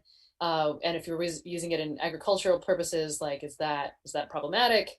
But all of that is sort of maybe not, it's not exactly our, well, I was gonna say it's not exactly our problem, but you know, it is something that I feel like is important to know. Do you have any thoughts on that? If we're creating a Class A biosolid that might have things like PFAS in it. Right, so it does not, the system we're looking at does not destroy PFAS. In order to, there is a system out there. Barrett, something really wrong with your audio. Yeah, it's doing doing last time. Yeah, it's doing the super choppy thing. You got Tom Waits going. I was gonna call in. You're gonna call in on your phone. Got you. Okay. Perhaps while Kurt is doing that, other comments or questions on this part of the presentation? Lauren, go ahead. Yeah, I was also going to ask about that. I know that like Maine, for example, they've been doing a lot of testing of land application of biosolids, and they're basically finding PFAS in every sample. I was just pulling up a study. It's like 93% with PFOS, 65% with PFOA. Like, it's really high, and they're finding it in farms, and they're finding it in milk, and they're finding it, like, if I like was going to bet on it, I think we're going to have regulations around not allowing land application of PFAS containing sludge sometime in the next few years. So I would just want to be really thoughtful about if we were investing in something that was then going to become a problem for us to figure out how to handle because we're down the road. I mean, I think it does seem really interesting, and if that issue could be dealt with somehow, it's I mean, there might be other contaminant issues too. I just had seen some studies on the PFAS in particular because I know it's been a big issue in Maine. So I definitely would want to understand that and what like RMI and others are doing about it, because I assume it's a problem everywhere that they're operating. So maybe they have some solutions or alternatives that they're looking at to deal with that. Just a couple other like questions. I would definitely be interested in like learning, and maybe it's part of a MEAC or our net zero, like what are the pros and cons from our meeting our net zero goal of the two alternatives that we're looking at. It would be good to know what that looks like. Was also curious, or just noting, you know, I mean, there's going to be really unprecedented water infrastructure money that the state already through the American Rescue Plan Act is setting aside. It's, you know, still in negotiation, but it's like $100 million, and we've got some really great local allies in the legislature. So this kind of project, you know, maybe either of these projects could be interesting, but maybe trying to get a sense of if there's opportunity there. You know, one of the few things that was called out in ARPA was water and sewer infrastructure. So there might be money that's not normally available. So just would want to make sure that we're obviously exploring all of those possibilities. And just one other conversation that's been happening at the State House, like the standard offer program, there's talk of it going away in the next couple of years. They're trying to get a 2-year extension. I don't know.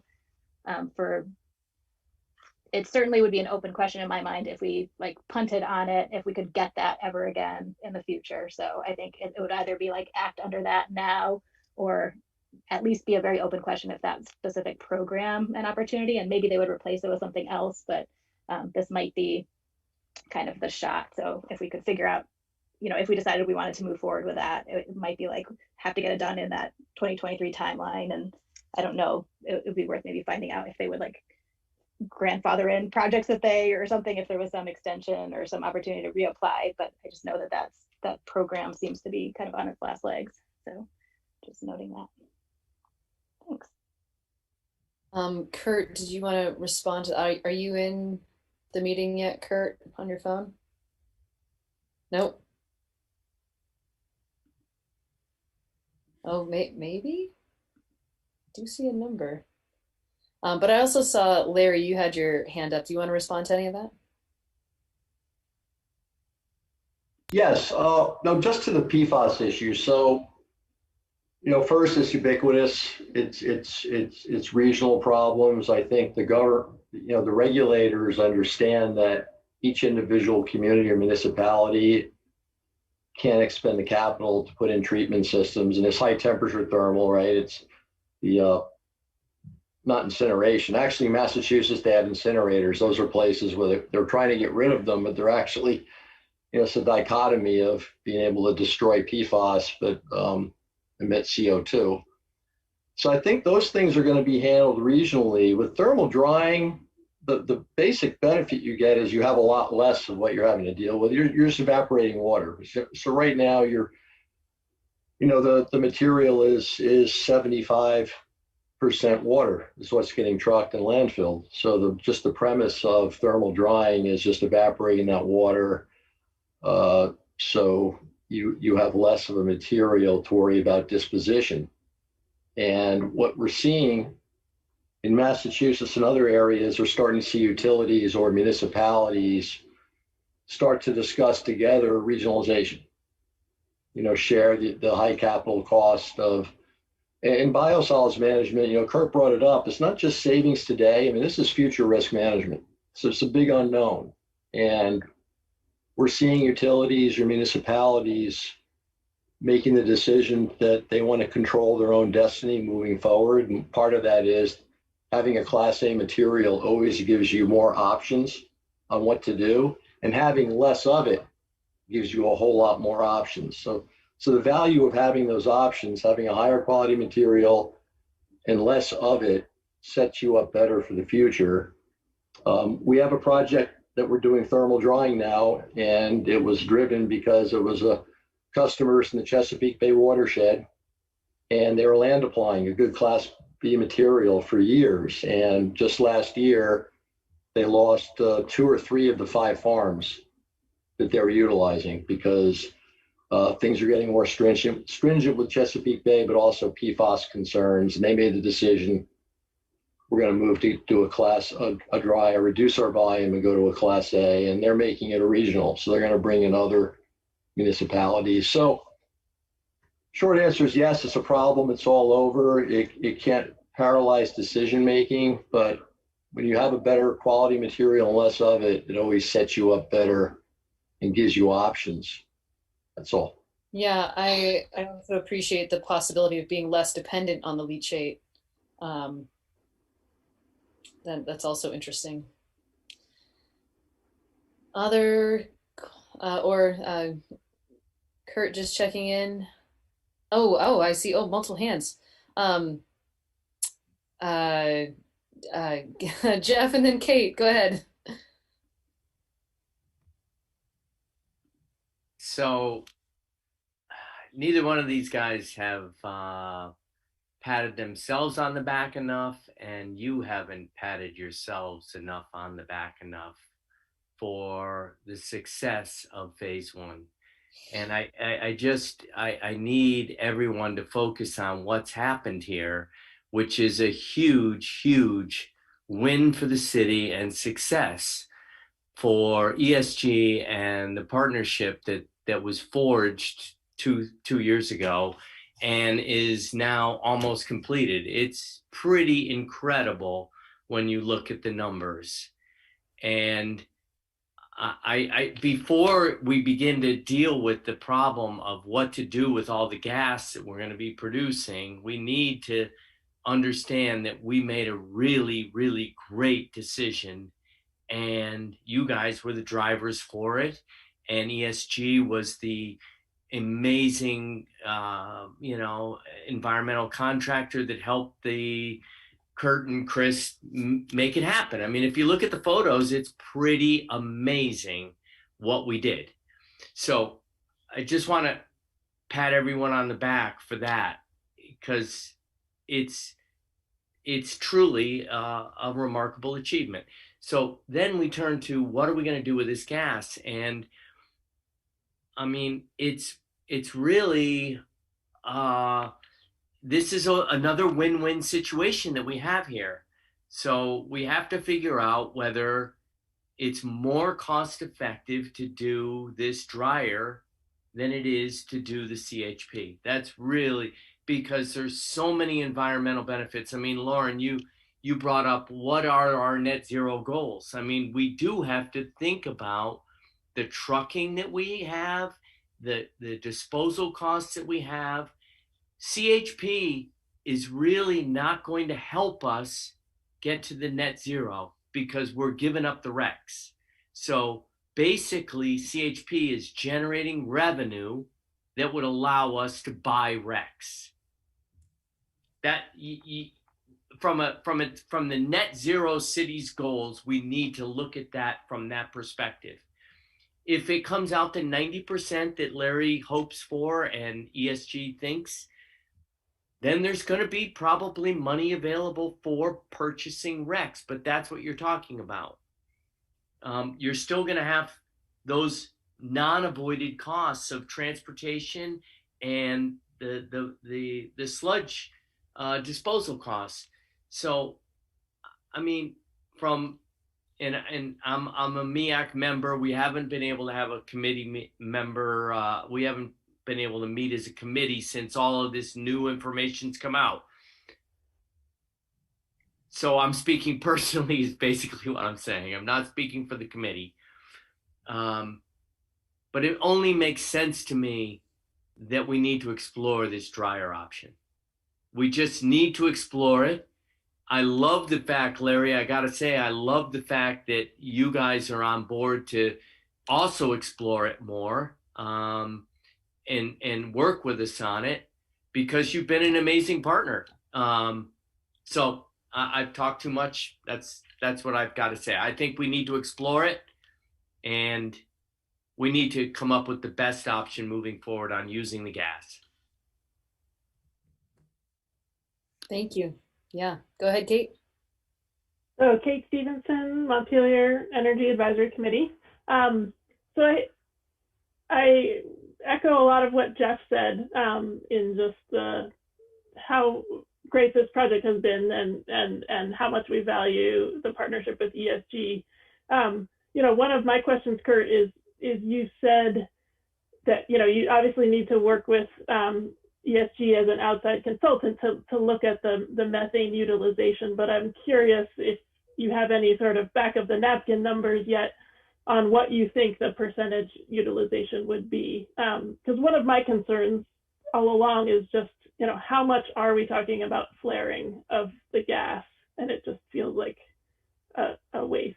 But I don't know yet what the thought is in terms of how many BTUs it takes per gallon to dry it. So I'm curious about that, and just want to also encourage us to remember that we are in the process of building the city's net zero 2030 plan for municipal operations, and we will be bringing a draft of that to the council in the next 6 weeks probably. We're shooting for the end of June, and this is an important piece of it. The dollars are important, obviously, from an operating budget perspective and a funding perspective, but I also would just encourage us to look at the overall net zero goal, the carbon impacts of these different options. You know, that wasn't really part of this presentation, but I hope if we decide to take the next 6 months to dig into it further, that we're looking at the emissions impacts of these different choices and taking that into consideration as well. So that's it. Yeah, thank you. And Kurt, you know, if you're in the meeting, you know how to unmute yourself. Oh, yeah, looks like you got it. I'm here now. Okay, great. So a few things I would like to follow up on while I was unavailable there. First, the PFAS issue. So right, this equipment that we're looking at currently does not destroy PFAS, but there is a technology out there that does. It's pyrolysis, and in order to run the solids through the pyrolysis unit, you have to first dry it. So this would be a step towards that if the council, you know, wanted to, you know, make that a goal in the future. It could potentially be regulatory. I think it's probably a ways out as far as requiring municipalities to do it. But this is a step towards that process. We actually did speak to one company that provides that type of system. And, you know, they gave us some budgetary numbers on costs of both units, the dryer and the pyrolysis unit. And it was, the equipment alone is roughly around $5 million. But that system that they have does not really utilize the methane. So that's why we decided to take a step back and look at the other option as sort of the step one. So that's kind of my comments on PFAS. On the financial, you know, Kate just mentioned, you know, the financial impacts are not the only thing, and I agree absolutely. But I do want council to be aware of the many needs within the sewer fund. You know, we have 8 sewer pump stations. Most of them were built in the 60s. They're getting scary, you know, they're 30 feet in the ground. They're probably at least $750,000 each to replace those. So there's some big dollar investments that need to occur in our system. Also, our pipes are almost all clay tile. You know, there's no gaskets in them, so the groundwater just runs in, and that contributes to our sewer overflows. And you know, that is also a very big environmental concern. We don't want, you know, we've been working for a long time towards eliminating sewer overflows. You know, and any financial impact that takes away from that is going to delay that goal and that environmental benefit by eliminating CSOs. So I just wanted to, you know, just to give you a kind of high level that there's a lot of needs out in the sewer system. And then Kate, you mentioned methane use. So ESG, again, they did a very preliminary look at methane utilization from these dryers we're looking at. They think there might actually not be enough gas, but possibly to operate these in winter months. But again, we really need to dive into the details. So, I think there's a good chance that most, if not all, the gas would be utilized, but we can't say that with certainty at this point. It's just a lot of work to do to figure that out. I think that answers the questions that came up so far. So I'll turn it back over to other concerns.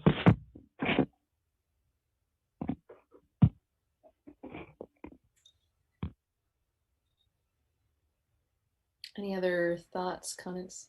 So I see you, Dan. I also just want to add that there is a part of me that loves the possibility that this is a step towards pyrolysis. Just gonna put that out there. Dan, go ahead. Well, I guess my sense is that it's well worth exploring the second option for phase 2. In large part, one of the things that I think is attractive is what Jeff was saying about the idea that these represent actual savings to the environment. Fewer truckloads, recycling actual material, as opposed to the REC credits that really are paper and aren't necessarily improving our footprint. Maybe credits, but I think it's a substantial. It's worth exploring, and I think it's ultimately worth comparing. And it would be nice to have,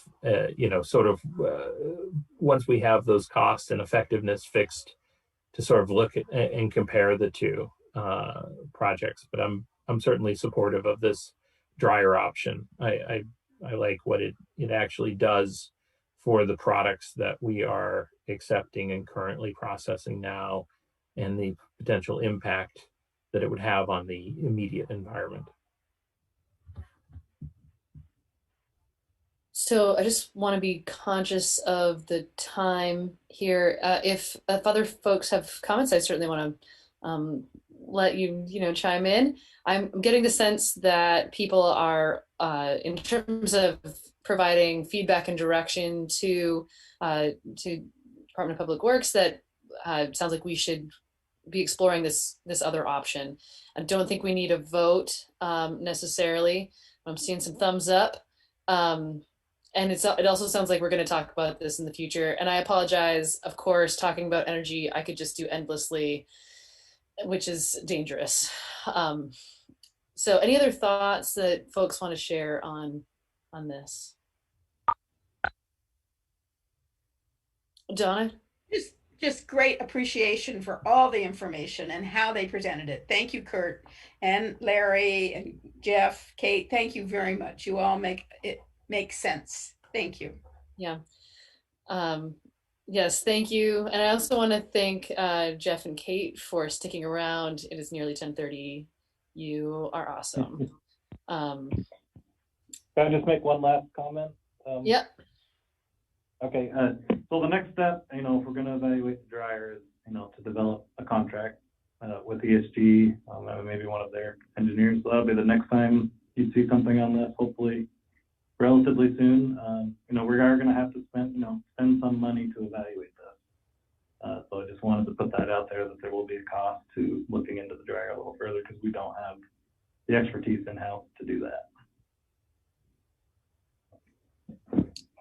And just to be clear, that will be covered out of operational budget, or that'll come out of the existing bond, or what do you think?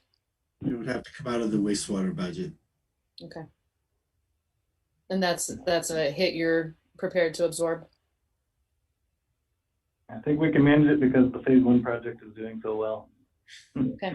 Okay, great. Okay, do you need anything more from us? No, I'm all set. Thank you. Okay, Larry, go ahead. Just to request a travel budget for Clerk, because we're going to be presenting phase one at a lot of conferences. And, so you're ready. And other than that, thank you, council, mayor, for taking the bold step and having faith in the project and the idea, because it's we're really appreciative of it. Showing faith in us, and it was, as Jeff said, it was a really important decision, and it really puts. I think this plant in its class is one of the top plants in the country now in terms of what it does, in terms of resource recovery, efficiency, and how they're managing biosolids. So just thank you on ESG's behalf. Really like working with you. That's it. It's great. Very high praise. Thank you so much. All right. So unless folks have more things they want to say, we're going to move on. I do get the sense that we should not jettison topics, right? Even though it's late. Jay, did I see a hand there? No? Okay, just checking. Okay, so we're gonna keep moving on then. Police supervisor's contract. Bill. Well, this was on the agenda last week, and you asked us to look into one section of the one sentence in the contract. As I mentioned, this is a supervisors union is a new union, so we were creating a base contract for them to work from, which was derived from the patrol officers, but altering some language to make sure it properly reflected supervisors versus patrol. And our agreement going into it from both the union and city was that we would not make any substantive changes. So we did look at the sentence that was raised by a resident last week. And I think, the conclusion I got talking to other folks and talking to union people and attorneys is that this was, it's not giving the police or the union carte blanche to ignore any city ordinances. It talks about if there's an ordinance that's in direct conflict with the contract, and we don't really have a lot of ordinances that deal with personnel issues other than, the personnel plan, I think might be considered an ordinance, that the assumption would be the contract would prevail, and that if there were found to be a conflict, we would try to resolve that. And the intention behind that isn't to allow people to ignore, to not have to follow ordinances. It's actually to protect the collective bargaining process. In theory, we could propose something at the bargaining table and, not reach agreement on it. So settle a contract and then pass an ordinance imposing it. And that is completely that is not what is supposed to be happening. So I think, this clause, and also mind you, that clause, as I said, we haven't talked about it in the 26 years I've been here. So it's not like it's something new. It's there to protect the integrity of the process. I suggested language that talked about an ordinance pertaining to mandatory topics of collective bargaining. That would just clarify what those ordinances were. And I don't think there was disagreement, but basically the supervisors union said, hey, we agree we weren't going to make any substantive changes. We think this is a substantive change. We'll talk about it when we get to the table. And, that same language is in the patrol officers union and it's in the fire officers union. So I intend to propose that change with all of them. I think it keeps the same integrity of what's intended to mean and clarifies it. But my recommendation is that we get this one taken care of, because we have to start bargaining with them for the next one very soon. So that's.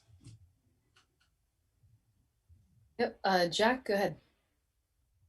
Because the proposal to approve the contract was laid on the table at our last meeting, I think the proper thing to do now is a motion to take it from the table, and I make that motion.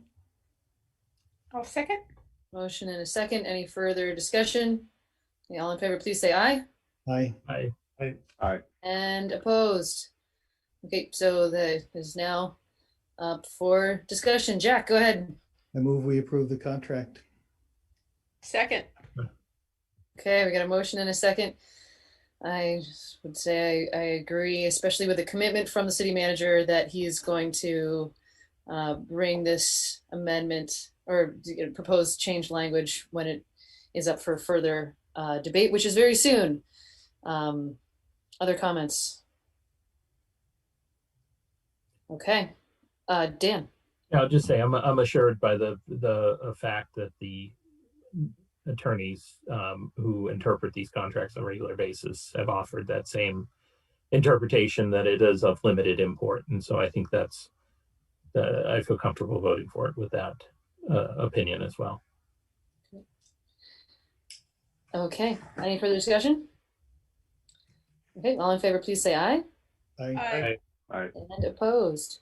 All right, so that passes. We're on to the summer schedule. I do actually suspect that if we wanted to, we still could jettison this one. We do still have time to. You could, although the schedule that put in there basically worked for just about everybody, and it still would allow you to get rid of one meeting. So we could wait another meeting, but I will say from our perspective, the sooner we know the schedule, the sooner we can tell people when to line up contracts, and so it's always earlier is better, but certainly if there's going to be a debate about it, let's put it off. If everyone's okay with the dates, then. Yeah, no, fair enough. These are fine with me. Other thoughts? You've got one thumbs up. Yes, Donna. I'm just a little disappointed that we don't lose one. That's all. You can. It's summer, a block of time. No, That's all. I'm saying that those are the dates that work for everybody, but if you all want to drop one, pick one and drop it. Well, how about, I think that is something that we should discuss, but maybe we don't have to discuss that right now. So what you're going to do is you're going to move to accept the new schedule as the calendar, and then next meeting talk about which one to drop. I like that. I'll Is make there a that motion? Okay, Dan's making that motion. Is there a second? Second. Okay, we got multiple seconds. Any further discussion? Okay, all in favor, please say aye. Aye. And opposed? Okay, great. Righto. We can do Bill, we can do this at the end. the executive session. And it doesn't have to be super long. Okay, so we'll do council reports, and then we'll likely have a executive session around collective bargaining. So it actually lists the mayor's report first. So I'm going to go first this time because that's what it says. So I have just a couple things on my radar. One is that I had a constituent call this week from a fellow who was interested in us going back into regular public meetings in person, basically as soon as the governor allowed, which is May something. But that is not what we had agreed on. His understanding was that we could go back to in person as soon as some date in May, which we're in right now. Is that your understanding as well, Bill or Cameron? I think so. I'd want to double check that, but Okay. I think we had opted because we're also trying to figure out if we could do some kind of hybrid. Right. But yeah. Then by July we would be, we're supposed to be fully open anyway. But then the question comes: are we just getting more participation, or is it, So we're trying to sort that technology stuff out. But it's your call. Okay. Well, is there any interest in revisiting when we start to get back in person? Okay, I'm seeing some shaking of the heads or not. Okay, okay, thumbs down. Okay, all right, that's clear. Thank you. Second thing is that so our My Ride program has been super successful, as we heard earlier today. And it's been so successful that Capstone is interested in replicating this program, but also including servicing Barry. And they were interested in a letter of support from us, and it would be going to one of the earmark pots of money through, I think it was Sanders's office. I'd have to go back and look, but any thoughts or objections to supporting a letter of support for them tagging on to our My Ride program? Okay, seeing a shaking of the heads. Any other, just want to check, any other thoughts? Is it fine? Clear too, it wouldn't be just them doing it, it would be linking them so people could get rides back and forth. So. Right. Okay. All right, great. Seeing thumbs up. Great. So that, I think, is it for me. Also, just, well, actually, I'll just say one more thing. Again, just very grateful for all of you. So thankful for your brains and your patience. Okay, that's it. Donna, are you good to go next? Yes, really quickly. And I mention it because I may need a letter of support from the council, or at least through the mayor. CVPSA is working on a grant for the earmark that Leahy and Sanders are offering. And we wanted to include in that earmark money for the simulcast system that Capital West is proposing, the console that Montpelier and Barry are new consoles for the Barry and Montpelier, and a new built-in system of communication with Barry and Montpelier. And we're going to be putting that in for both Sanders and Leahy, and probably a couple other items. So it got up to like a couple $1 million, maybe more. And we've talked to, I talked to Bill. So far, the city has not put in an earmark for that. So we're hoping we can do a regional to make it more forceful. And I would hope that they wouldn't oppose, the council wouldn't oppose if Ann wrote a letter supporting us for that earmark, the Public Safety Authority Board. It's all last minute. Sanders is due on the 15th and Leahy's is due on the 21st. Short window. Sounds fine to me.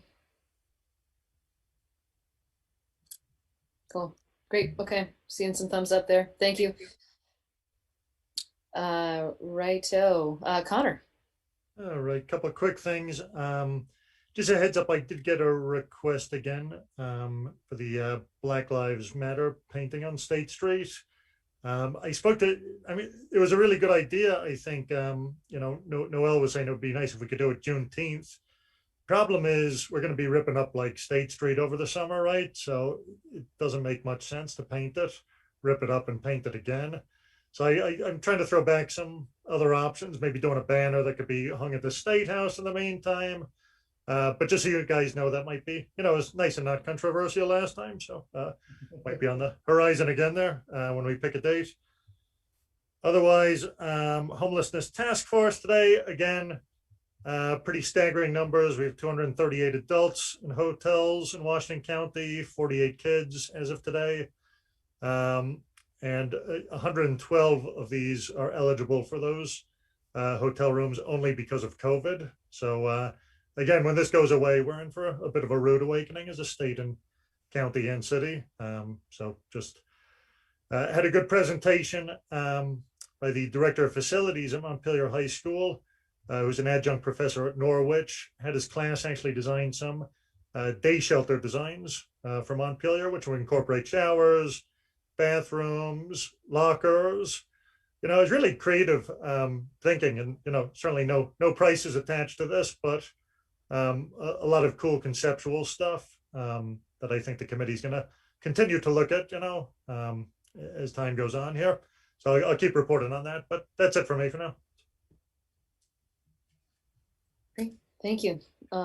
Jay.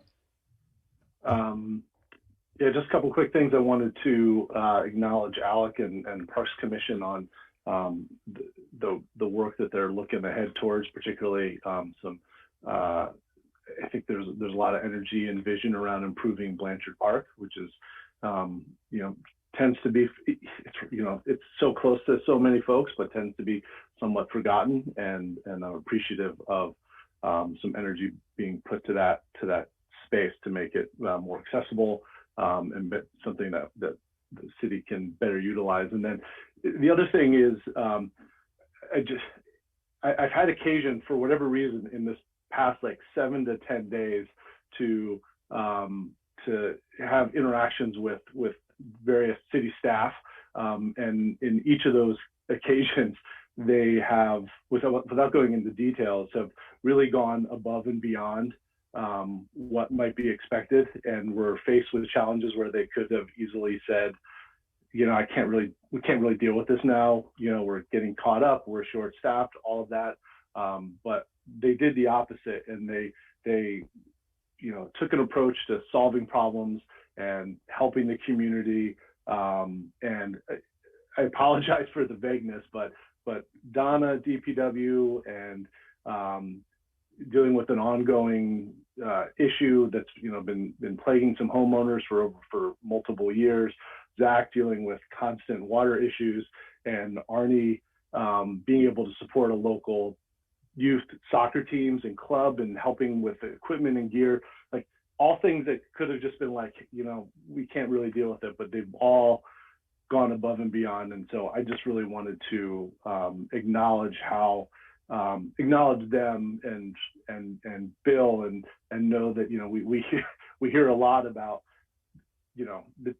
folks who have challenges with city staff, but so often I'm reminded that they are doing everything they can and going above and beyond. So I just wanted to acknowledge those folks for all they've done and all they do for the city.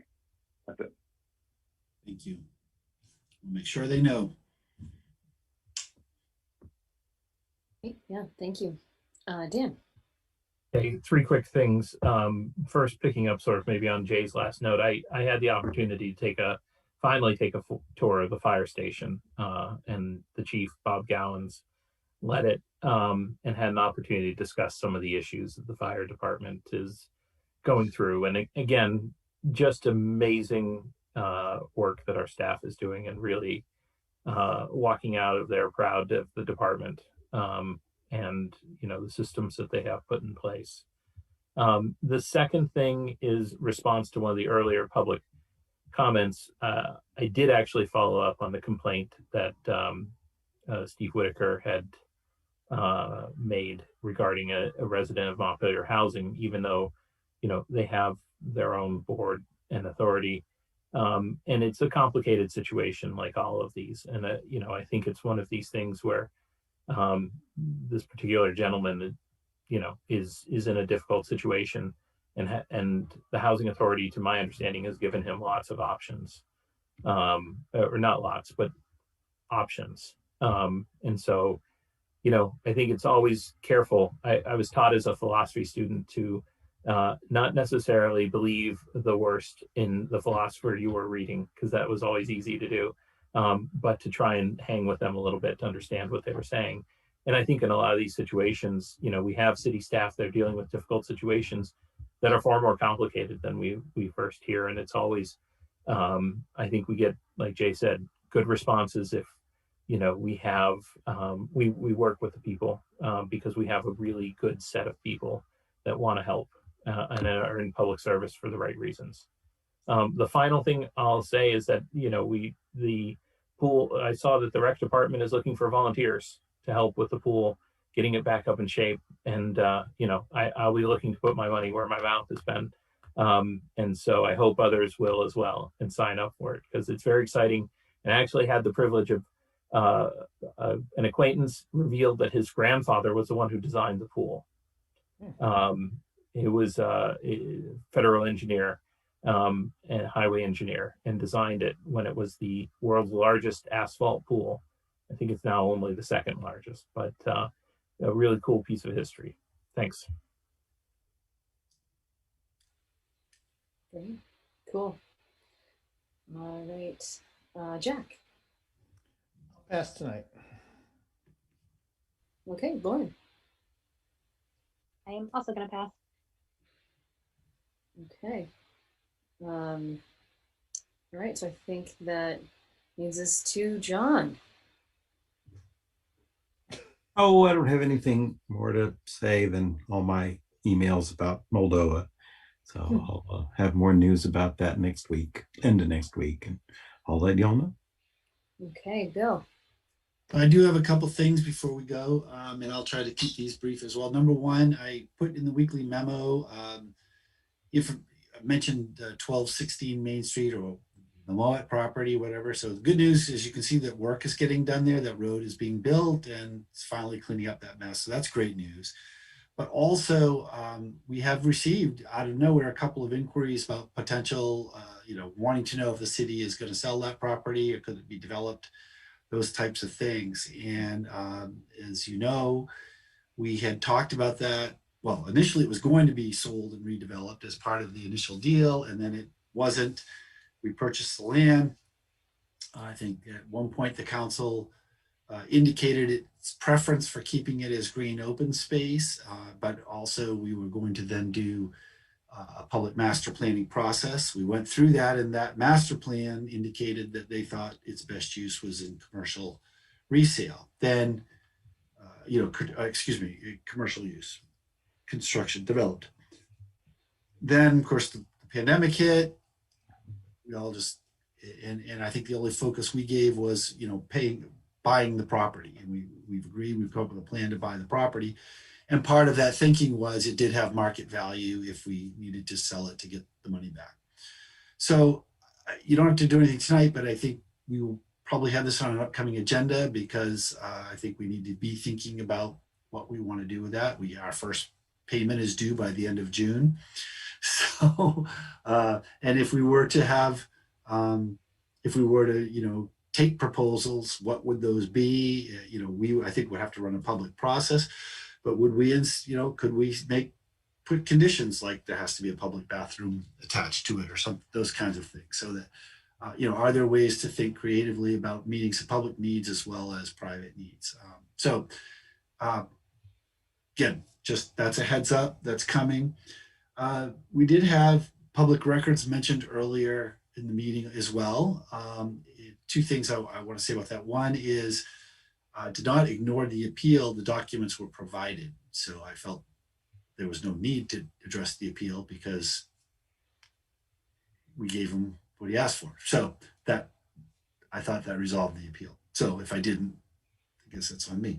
Secondly, because of confusion about requests from this one individual, but also from other people, we've actually created a new way to do it. And we have an email call, and it is publicrecordrequest@montpelier-vt.org. And it'll be on our website. We're going to do some PR around it. And what we're trying to do, so one of the things that happens, especially when we get somewhat casual email public record requests, they go to a person, the person may or may not see the email or see it in a timely fashion. So what this does is actually sends it to multiple people so that we all get a chance to eyeball it and make sure that the right person's made aware. And also we're going to start keeping a public log of all the requests so the public can see which requests we're getting and who we're getting them from and how they've been responded to, so that we can all keep track of where we're spending our time on public record requests. So we have certainly taken this issue pretty seriously, talked about it at our team meetings about how to improve on this, and particularly as I said, some of them come in very formally and some of them come in quite casually, and they're not always as clear. So we're going to try to deal with that. And then Dan mentioned the fire station tour.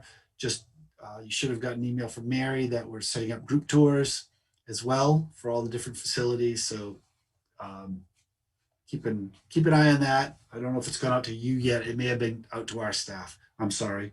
Okay.